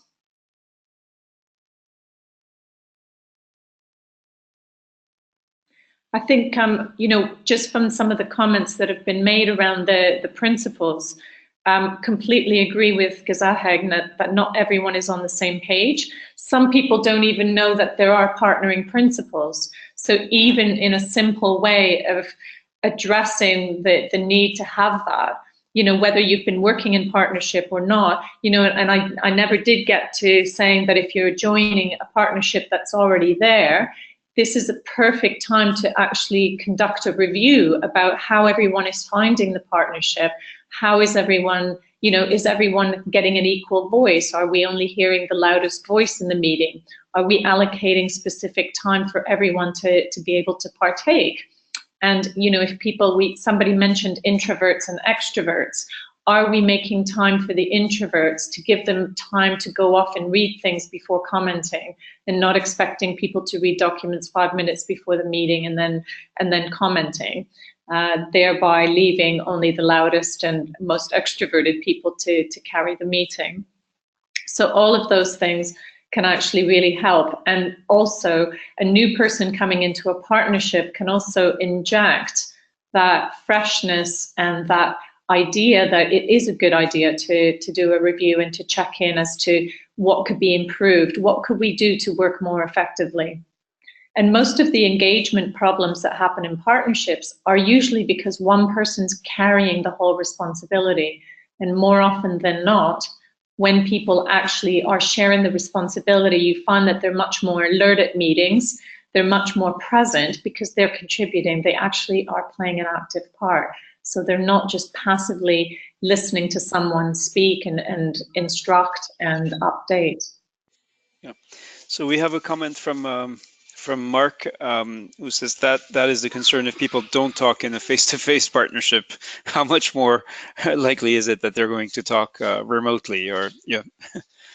Yeah, and precisely why we have to be proactive about this. We have to actually make a difference in how we run our meetings if we want that engagement.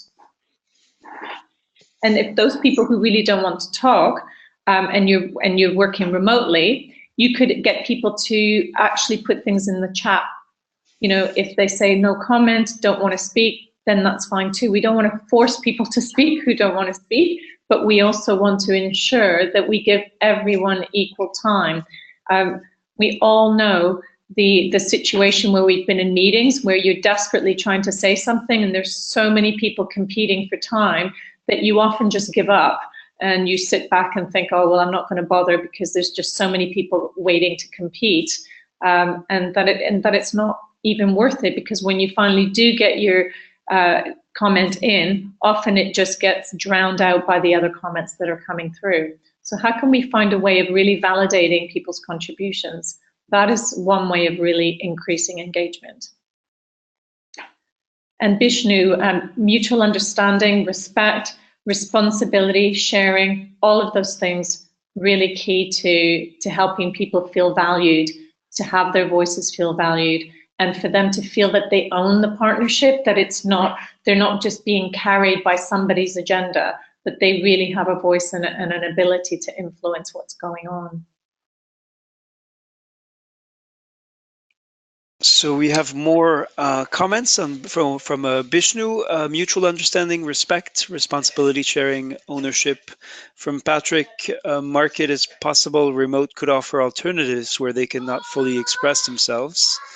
In response to Mark's comment, that if people don't talk in face-to-face partnerships, how much more are they going to talk remotely? And Mark has responded, if remote can surface their power of engagement, great. And Shamnaz, a partnership is a win-win situation for both parties. We need to create the enabling environment. Emma responds to Patrick, yes, it depends on the personality type. Some people actually find it easier to express themselves virtually. That's a really good point, Emma, and that's so true. For introverts, it's a lot easier to not feel like you're in a room of 20 people. It actually feels more of a level playing field and easier to connect. And I just wanted to say something earlier around when I was mentioning about checking out how people are feeling about the partnering process and being in a partnership and getting people to share a visual. The reason, the context behind that is that research was conducted, and the most common factor that people coming together in partnerships face is uncertainty about being in a partnership. So that was found to be one of the #1 things that people come with in a partnership. So if we know that one of the #1 things is about uncertainty, then many of the things that we can do to address the uncertainty will likely be of benefit for engagement. So Geza Hegn adds to the dialogue and says, we should also not forget that for some, it is better not to be in partnership, but to look for other options given their context. In Jeremiah, in remote partnerships, communication resources need to be factored in while leveling expectations. For instance, people may feel limited by costs of communication. Sure, if communication is costly, but there are many communication ways which are not so costly. And so Arish has to leave. Sorry to see you leave. But yes, so communication, that obviously will depend from organization to organization and partnership to partnership. But communication costs are going down all the time. And so this is something we can be continuously staying in touch with and on top of. You know, for example, Zoom, which is a fantastic video conferencing site, I think costs $7 a month. And so if the partnership was to invest in a communication platform and you had 7 partners, that would be $1 a month per partner.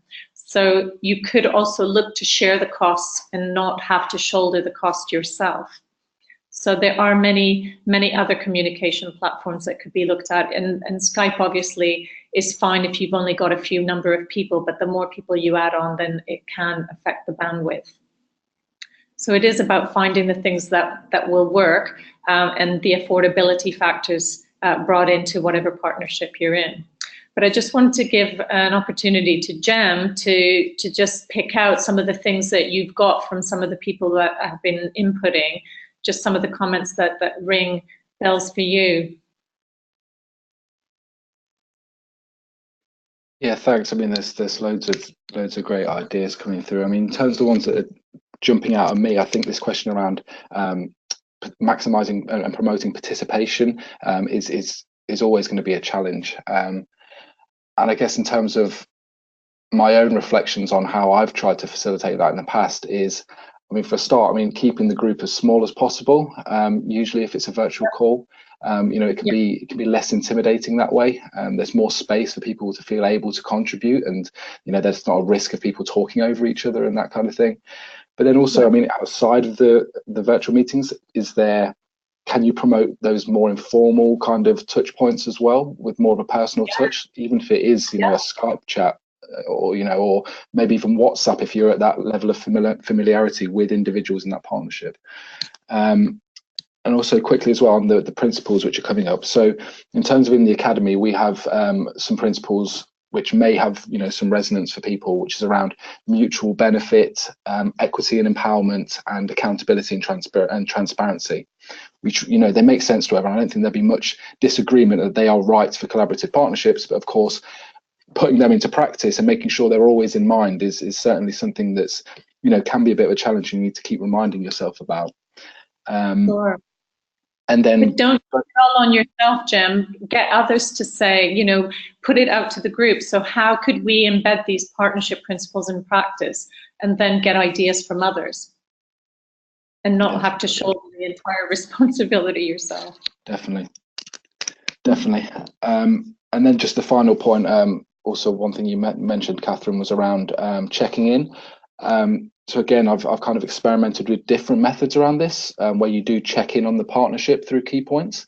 And this idea of an ongoing partnership review meeting is actually quite effective, I found, where you actually take that time to have a discussion, you know, either formally or informally, whatever feels appropriate, where you reflect on the partnership as a distinct entity. You know, what have the successes and the challenges been so far, and how can we improve our ways of working, and, you know, are we living up to our principles? And this is actually distinct from, say, after action reviews that are more project focused. So yeah, that's been one really useful thing. But again, remembering to do them and using them effectively is, you know, the question mark still. Sure. And then maybe the more you actually build them in regularly, rather than doing, you know, a partnership review once a year, that maybe quarterly you have, you know, built into the ways that you work, some way of checking in, and you could run a poll, or if you don't have a poll in your communication platform, you can just set up a doodle poll and just send it around and just check in, how are people feeling? And if you haven't even done the poll, you can even at the beginning of a meeting check in, how are you feeling about where we are today? And just a quick check-in and do a round of everyone. And that can sometimes, you know, a little thermometer check can give you so much information about where people are at. You may not always get the truth, and it's the way of finding out what is going to be the best way to get the truth from people, you know. So it might be like a one-to-one check-in, or, you know, the anonymous poll chat might also be helpful. Yeah, really useful. Thank you. Catherine, we have one more comment from Tariq Kadir. A lot is around building and maintaining trust, keeping the focus on why the partnership is or was interesting in the first place. What can we do more better together? And then we have Anoop who had to run. But no, absolutely. Building and maintaining trust, all of these activities, the investment that we put in is what helps to build and maintain trust. And I'll tell you one thing, where people fall down for me in a partnership is not answering a basic email. That, for me, is a lack of respect and a lack of trust from me. And so if I get an email from someone, I try and respond as soon as possible, because that's one way of showing that you value what they're saying and value their contributions. And by genuine opening communication and keeping it open will actually help to build that respect and trust. So anything we can do to maintain that will actually help to build that. It's all the little things that we do that build up that trust and build up the communication. So please do send in, post your ideas in the updates, because I'll collect them and add them to mine, so that at the end we'll have a nice sheet of ideas that have worked and could be good to have in our crib sheet.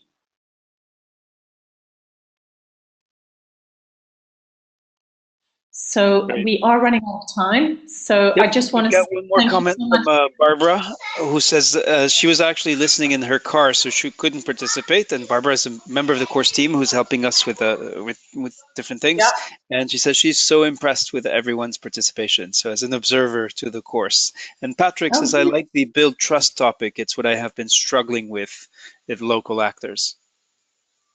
Well, I'd love to hear more from you in the community, Patrick. So thank you for posting that. And a big thanks to Jem for offering to bring your challenge forward. And I know that that is a challenge that's shared by others. So thanks for sharing, and good luck. Thanks for having me. Okay, so I think this brings us to the end. Thank you so much for staying the course, those of you who've stayed till the end.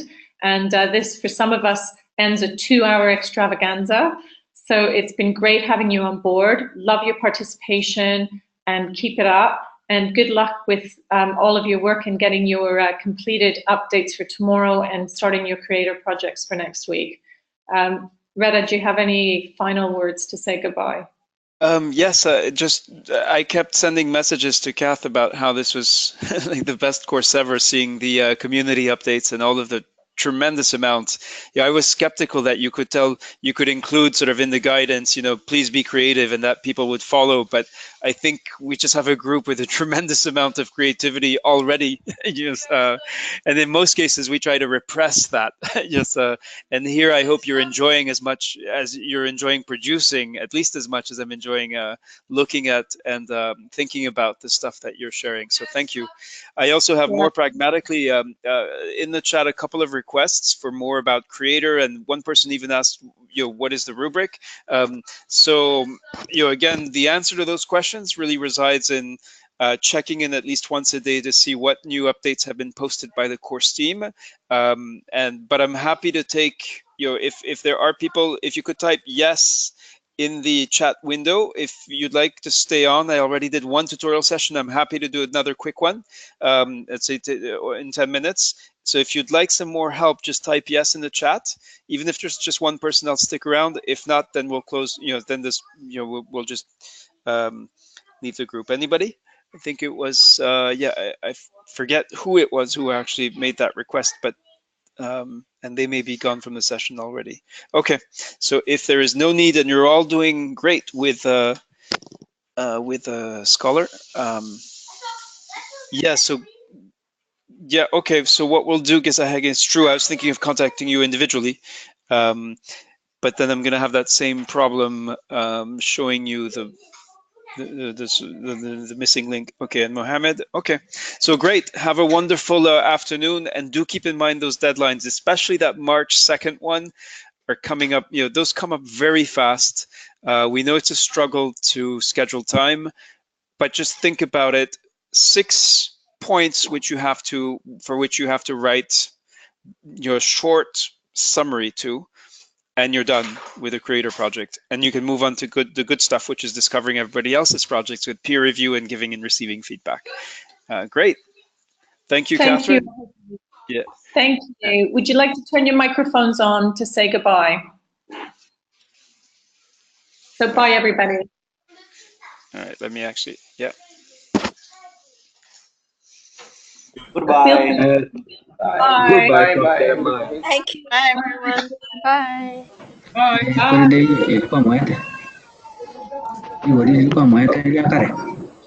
Okay, goodbye from Jeremiah. Bye. We're getting everything. Babies. Bye. Bye.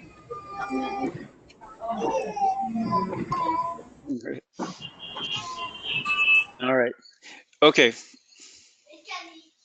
So let's go back now into tutorial mode. And I think, so let me, I think what we're going to do, Gesaheg, is I'm going to see if we can make you the presenter, and if you can show me what you're trying to do in Creator, and I can guide you, assuming that our respective connections are hold up. Does that sound okay? Are you able to share your screen? Yeah, let me go to my screen then. Okay, so I'm making you the presenter, so you're going to get a prompt, something that says you want to be the presenter, and you have to accept, and then everyone in the session will be able to see your screen. Okay. All right, so I'm not seeing your screen yet. There's something you need to do. You need to accept or click OK before your screen is actually shared. Yeah, here we go. Perfect. Okay. So now, would you like to go to the to your Creator project, please?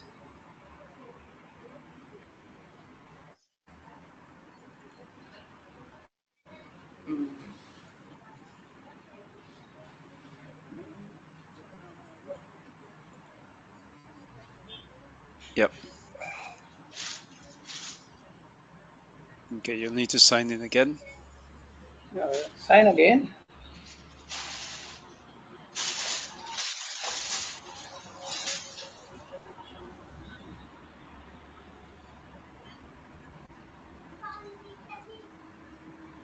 Yeah, Scholar is used in schools where they have very stringent security requirements. So. Yeah, that's fine. Here is what I tried to do.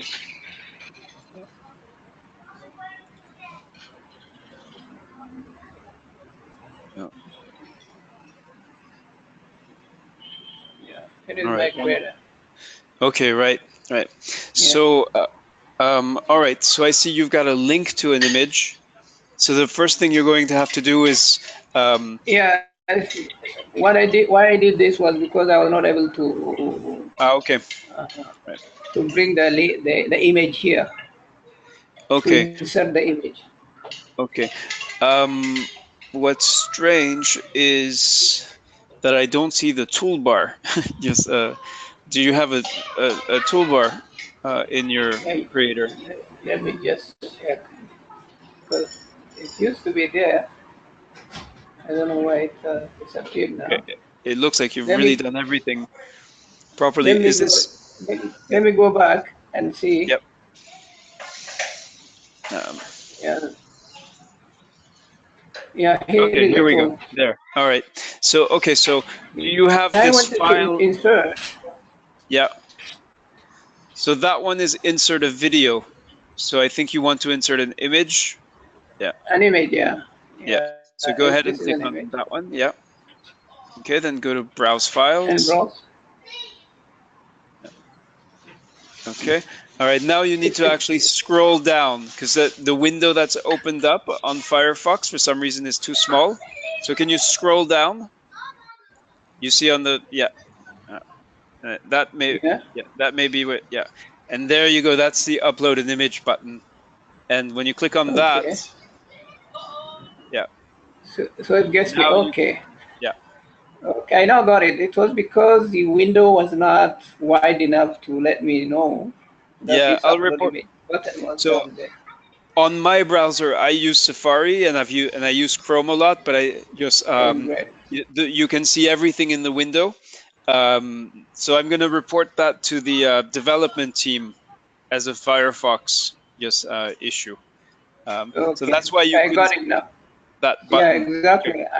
I was looking for this button actually, so that was precisely the reason. Okay, so let me see. Upload file window too small in Firefox. Yeah. Let me just take a. Can you make that window smaller again? So just the way it was before, because then I'll send this screenshot to the developers and they fix problems like amazingly fast. So there, I've got the screenshot. Thank you. All right. So I hope that's problem solved. And it is. You know, I was just waiting for sorting this to put my image in. You know, was too small. Yeah. Okay. So and I've just filed the report with the developers, and the wonderful thing about, or one wonderful thing about Scholar is these kinds of problems get fixed very quickly. But now you have a fix, which is to scroll down in the upload file window, and you'll now be able to insert your jigsaw puzzle pieces. And I'm very impressed that you've already got so much in your plan. Okay. So first of all, thank you for staying on. I really want to. Thank you. I'm done with my question. Thank you very much. Thank you, Gazahag. Yeah. For the others who've stayed on, thank you for staying on. I imagine if you stayed on, it's because you may have a specific question or problem. So I first want to start there. We can do just like we just solved Gazahag's problem. So far, we haven't run into any problems for people in the course that requires more than 5 to 10 minutes to fix. So I'm happy to if no one has a burning problem, then I will repeat the tutorial for getting started in Creator. If that's the most helpful thing. If you have something else, please let me know, and I'll try to help you with that. Okay. All right. So let's do the Creator. Thanks, Mohammed. All right. So let me start by logging in. So the most common problem is people forget the username, email, or password that they used to create the account. If you've watched the video tutorials, you've heard me say that several times. If it's the first time you're saying it, my suggestion is to go watch the video tutorials. All right. They're 1, 2, 3 minutes each, and they will save you a ton of time later. Now, by default, when you log in, you go back to the last place where you were in. So in this case, we want, this is your personal profile, and I want to show you something to avoid. If you end up here where you see this yellow bar with your picture on it, you can actually post an update from here, but this update will only go to your personal profile. It will not go to the course. It will not be seen by the course team. So what you want to do is to make sure that before you post your update, this is for the week 1 community assignment, that you see this icon and that the blue bar, remote partnering, shows up here. If you're not doing that to post your updates, then you're posting in the wrong place and the course team will not see it. And then we'll come back to you asking, we'll send you nasty messages encouraging you to post as soon as you can, and you don't want to receive those. I believe some of you who were not able to attend the orientation discussion group and did not received messages of that nature. So now creators. So here, I'm not talking about the community week 1 assignment, talking about how to get started in Creator. I think you saw Gezahegn actually do exactly what I recommend, which is go to notifications. You'll find a notification called a work request, okay? And this is actually the invitation to start your Creator project. If you started doing anything else in Creator, whatever you did, however you did it before you accepted this notification, is not going to be kept, is not going to be seen by the course. So you need to make sure that you start your project in this way. So initially, the first time you started, it'll say start new work. It will then say view work after that. So that's the quickest way to get to your Creator project. So here we'll view work, and I've actually pasted in Jason Vogt's plan. So here, the plan, you can see if you see these big blue headings, or if when you try to change or edit something, you cannot edit it, you've gone into preview mode. And to go back into edit mode, you need to click on the little yellow pencil here. All right. So when you start, you will not have this structure which you see on the right-hand side. And so the first thing you want to do is to actually create that structure. So you want to take the items in the rubric, the criteria in the rubric, and create an element of structure for all of them, except for the one about creativity and focus. Creativity and focus is something that's cross-cutting. So it's a cross-cutting criterion. You're going to want to be, thinking about being creative and staying focused. So, we don't need you to cut and paste from reports that already exist. We really need you to focus what you want to tell us about your aim, your context, the remote partnering considerations, and so on. So to create these elements of structure, you just click on the Add New here. You should display heading, leave that checked. It is a section you're creating, not something else. And here, I'm creating a new element of structure. And so this is now, if I wanted to move this up, I would use the little four directional arrows here. Here, if I need to change this, I'm going to say, well, actually, my plan needs a preface. So I'm going to change that and save here. If I want to delete it, I just click on the little X. Okay. Now, if you've worked with the community update, you've seen the same toolbar. It works exactly the same way. So the basic difference, which you may find frustrating initially, but which really has a compelling rationale between Creator and Microsoft Word, is that Creator is bare bones, basic, and simple. So the things that you may enjoy doing in Microsoft Word, such as making if I wanted to make the big headline title in red, yes, red capitals, you're not going to be able to make that in Creator. The idea is to keep you focused and concentrating on what is most important, which is what is the substance of what you are sharing with us, not what it looks like. Where it looks like is important with respect to creativity, so the use of images and videos and other media, but not in terms of how you present the text. So that's going to stay very simple. And if you can't make, you may wonder, well, this is going to be really frustrating. If I can't make sections, what can I do? Well, actually, you're making sections here in the structure, and I'll show you how that works. If you go back to preview mode, you'll see that each element of structure has actually turned into a large headline. Furthermore, what I didn't show in the tutorial this morning is if you click on the little printer icon here, and you can actually view in browser, if you're trying to get a sense, okay, what does my overall plan look like? You can get that over here. And here you get a nicely formatted view of what your current plan looks like so far. All right, so if I want to go back to edit, go back to click on the little yellow pencil. Do not touch these buttons. They will make your creator explode. Actually, it's not that bad, but you do not need to submit for review, and you do not need to save or save as a new version. Scholar constantly saves automatically. It's only next week on March the 2nd that you will want to submit for review, because this will send your project for peer review, and you don't want to do that until it's actually ready. It's it's going to be a draft, but it's ready good enough for peer review. Don't send us something half finished. So that's so that's what these two buttons are at the bottom. I'm only showing you what you need to know. You can see there's a lot of complexity here, many dialogues.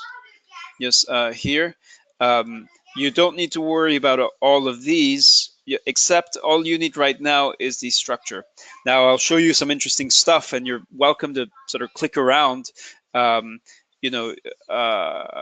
example, under project, you can see that your draft is pending and that it's due March the 3rd, so after March the 2nd. We don't want you to get notifications right away.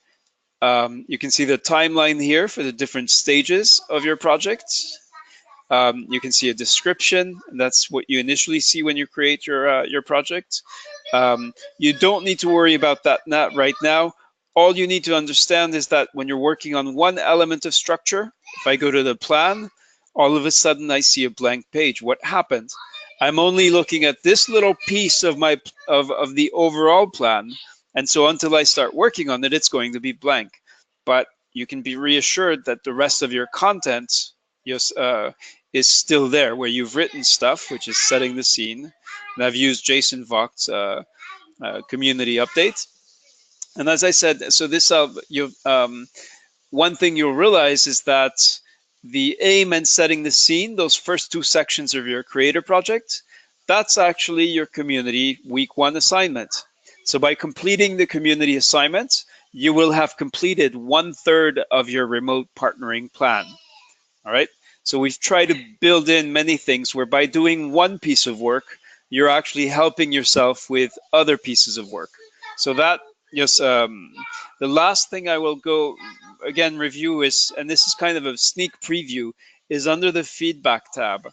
So I'm gonna just let me see if how I can zoom in here. Does anybody recognize this? Creativity and focus, aim of your remote partnering plan with ratings. This, of course, is the rubric.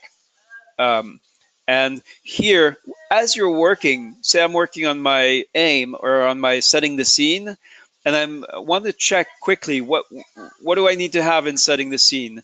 I can go here. Let me try to zoom in here.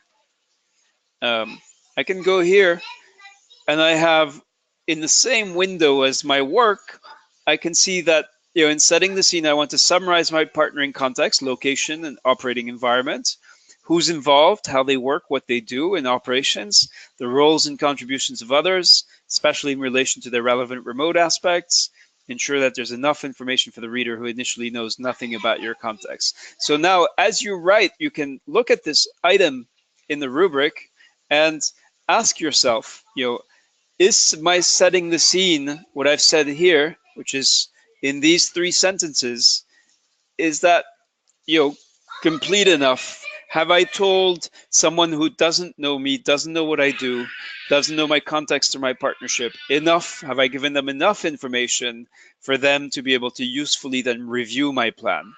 And so that's what you need to be thinking of as an author, because in week 3, that's exactly what will happen. 3 other participants in the course will receive your plan. It will be anonymous, so they won't know it's you unless you say you're Jason Vogt. So that's one consideration. Maybe just that's explained in the rubric guidance. And they will have to review your work. So they will have to decide, for setting the scene, if this is what I'm doing, what I've put into my plan to set the scene, is it okay? So there is some scene setting, so it's not a 0. Does it align to the rest of the plan? So is it coherent and logical? So if I'm saying we're not an implementing organization, is that useful? Is that a useful thing to say? That helps me understand how it matches up with other parts of the plan. Does it require major improvements or minor improvements? So personally, if this is really this is Jason's community update, I'm guessing that he's going to further develop this in his creator project. But right now, as it is, I would give it a 2, and I would go into what the major improvements are, referring to the rubric. So this is giving you a sneak preview of week 3, but you can also use this for yourself. As you write, you can look to the right-hand side and look at what am I working on? Have I summarized the partnering context? Have I summarized operations? Have I summarized the roles and contributions of others? So, I know, for example, here that the Church of Sweden International Department supports local organizations. It's interesting that it's not clear that I don't know what their role and contribution as local organizations is, other than being supported by the church. So that's kind of one thing I would put in my feedback to him. But as an author, Jason might also critically question himself, what he's written so far, and decide to further develop or change or amend or improve what he's got so far. So you can play with this. You can review your own work. You can even submit it, and then you will that means that the course team will see your self-review, and then maybe we'll give you feedback on it as well. So you will see also that there is a space for dialogue where the course team will be looking at your plans as you work on them. So you may get a reminder message that the deadline is only 3 days away, but we'll also be giving you more substantive feedback, such as our subjective assessment of sort of how much further work you need to do, if you're really on the right track, and you'll be able to talk back to us. And everything that happens in Creator, no other participant in the course can see it. Only the course team has access to look at your work in progress. And we do this in a supportive way. We're not, and we'll occasionally send you reminders about when it needs to get done. So to go back to the starting point, so getting the hang of Creator is one thing, but the other piece of there are 2 updates, as I said, in the slide deck, and I invite you to download the slide deck from the materials for today's session, because it contains a let me just grab the link here. So this is the slide deck for today, and you'll see it has the essential updates that I'm going to show you now, so you can go back to them. So there are 3. There's the week 1 community assignments instructions. There is the week 1 day 2 and the week 1 day 3. So this is a community assignments. It's broken up into 6 short tasks. Yes. Now on the community assignments, because it is a certification requirement, if you are short on time now, we do want you, and many people have taken up the invitation to use images, to use video. We've got some amazing stuff coming in. But we're also aware that some of you may be short on time, some of you may be on deployment. So if that's you, let me see where we actually put that in. Yeah, if you are short on time, you may post 1 or 2 paragraphs in an update to summarize your context or aim. You can simply write it up. You might want to tell us, look, I'm on deployment right now, so here's a short summary. I don't have time to be dealing with images or making a video and all that this stuff you're asking me, but I do want to get it done and keep up with the course. And that is okay. It's understandable. We hope then you'll appreciate even more the amazing updates that are being posted by your colleagues, but if it comes down to it and you have no other choice, that's all you need to do. Is just imagine you're writing an email where you introduce your context, to say a new partner or a donor, and you're summarizing, here is my context and here's what I want to improve. Yes. And you just write it up and get it done and click submit update. And so this is different from the creator project. Remember, there are two spaces. There's community, where we post updates, and there's the creator project, which is private. Everything you do in community, everyone else can see and respond to it. Everything you do in creator, only you can see it, and with the support of the course team, until we go into peer review. This update is about developing your remote partnering plan using the rubric. So the first thing you want to look at is the rubric, and we give you a glimpse of it in the discussion group. Let me see if I can get this into. So this is the rubric. It's 2 pages, and it covers 7 criteria. So yes, and the first one is a cross-cutting one. And then the other 6 really describe, you can set up the structure for your project plan in this way. So here, what are you going to include in your aim? It's these things. Identify the phase in the partnering cycle. If you're not sure about the partnering cycle, it's in the remote partnering workbook. Summarize, and there's also a video from Catherine explaining it. Summarize and justify what you aim to achieve through your action plan for remote partnering. So that's the second thing you need to do. Explain why this is important. Ensure that each section is aligned to the aim. So that, of course, as you flesh out the plan, that's a question you want to go back to. Scene setting, the second section in your remote partnering plan.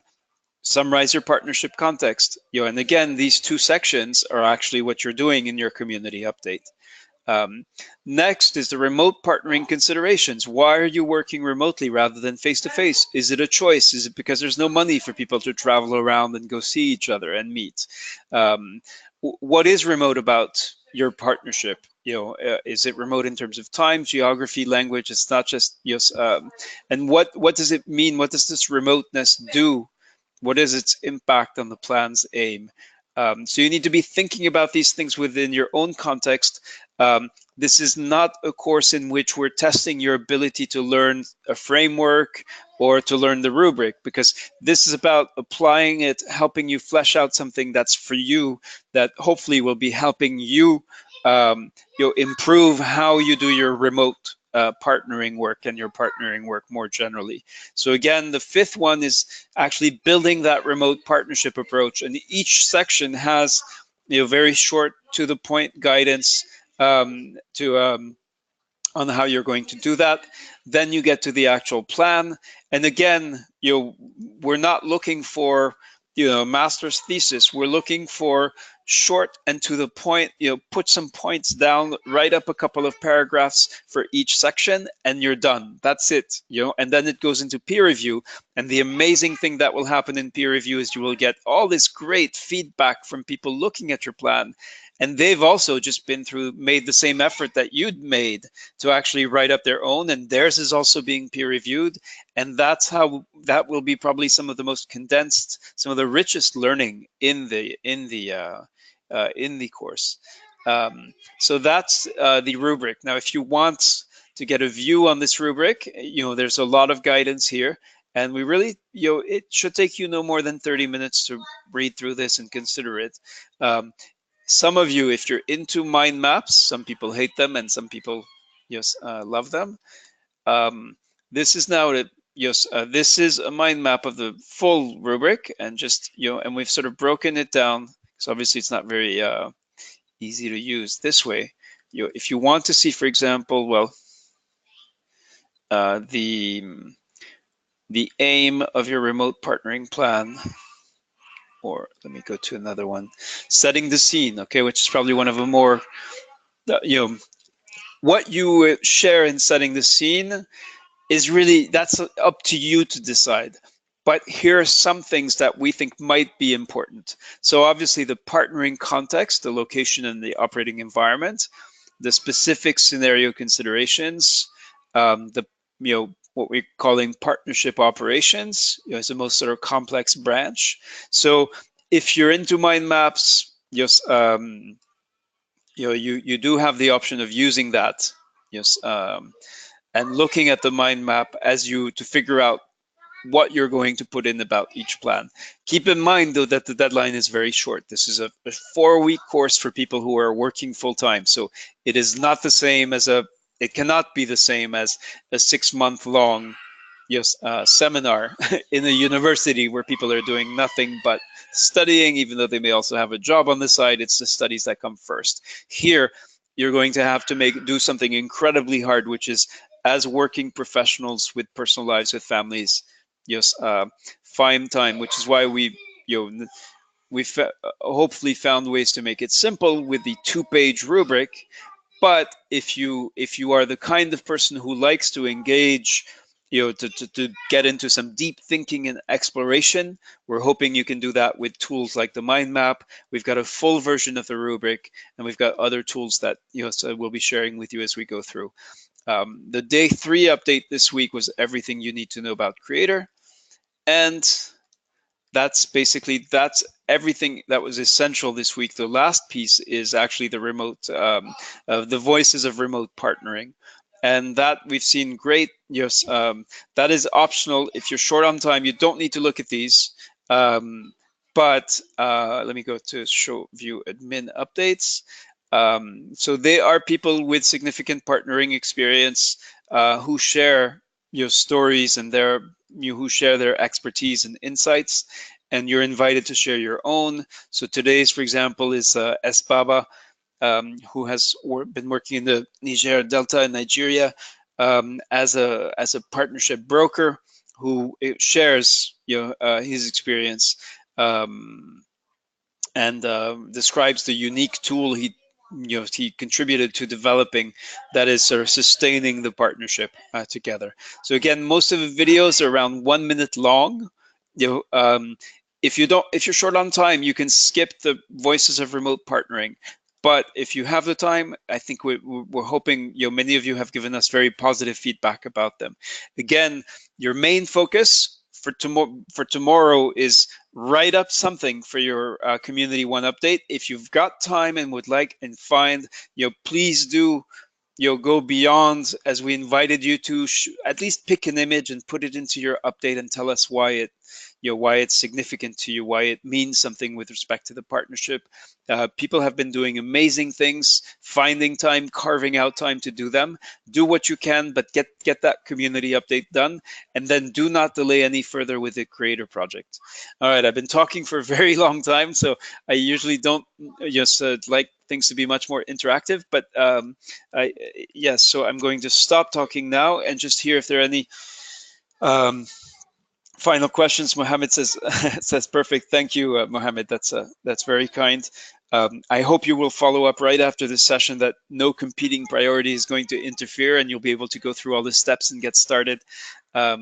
We have more than half of the people who've already started their Creator project, but of course we really want 100% of our members to make it.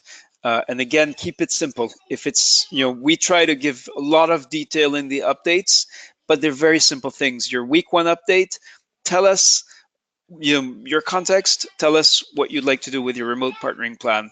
The Creator project, flesh that out and and do it in as succinctly with in as focused a way as possible. And thank you, Mohammed. Looking forward to seeing your Creator project. We're keeping an eye on who's creating who's started their Creator projects or not, and you'll be getting feedback, especially if you start early from us. And next Thursday during the discussion group, we'll be able to. Okay, Patricia, great. I'm glad. You'll have. If anybody else has that problem, we'll turn to you. I actually don't know how to do that in the app on the phone. So I hope this additional session has been useful. Great to be working with you. Really impressed by your persistence. Online learning is hard for working adults. It just is, no matter what the platform. So of course, if you're already familiar with a particular platform, you're probably attached to that one. This is also about a new way to learn. So you're doing 3 things at once. You're doing the coursework, but you're also learning a new platform and really that platform is supporting an entirely new way to learn, which is peer learning, which I hope you are at least beginning to enjoy. So let me know if you need any more support. Of course, I've already shared, you already probably know Hannah. He will also spend time one-on-one with you. I'm happy to schedule, I've tried to make as much time available in my schedule to for one-on-one meetings. So whether it's a technical issue or whether you want to discuss the contents and substance of your plan, please don't hesitate to do so. So on that note, I'll unmute everyone again, and really anyone who's not ready to give up makes it through these Scholar courses. You're producing something that's for you, for your context. You're not learning somebody else's framework. You're learning about your context, deepening your own thinking about in ways that we hope will be helpful to you. So I'm hoping you're getting a sense of that. And I'm hoping that will motivate you even more to persist. Thank you very much, and look forward to seeing your community updates if they're not already in the community. Take care, and wishing you a great week. I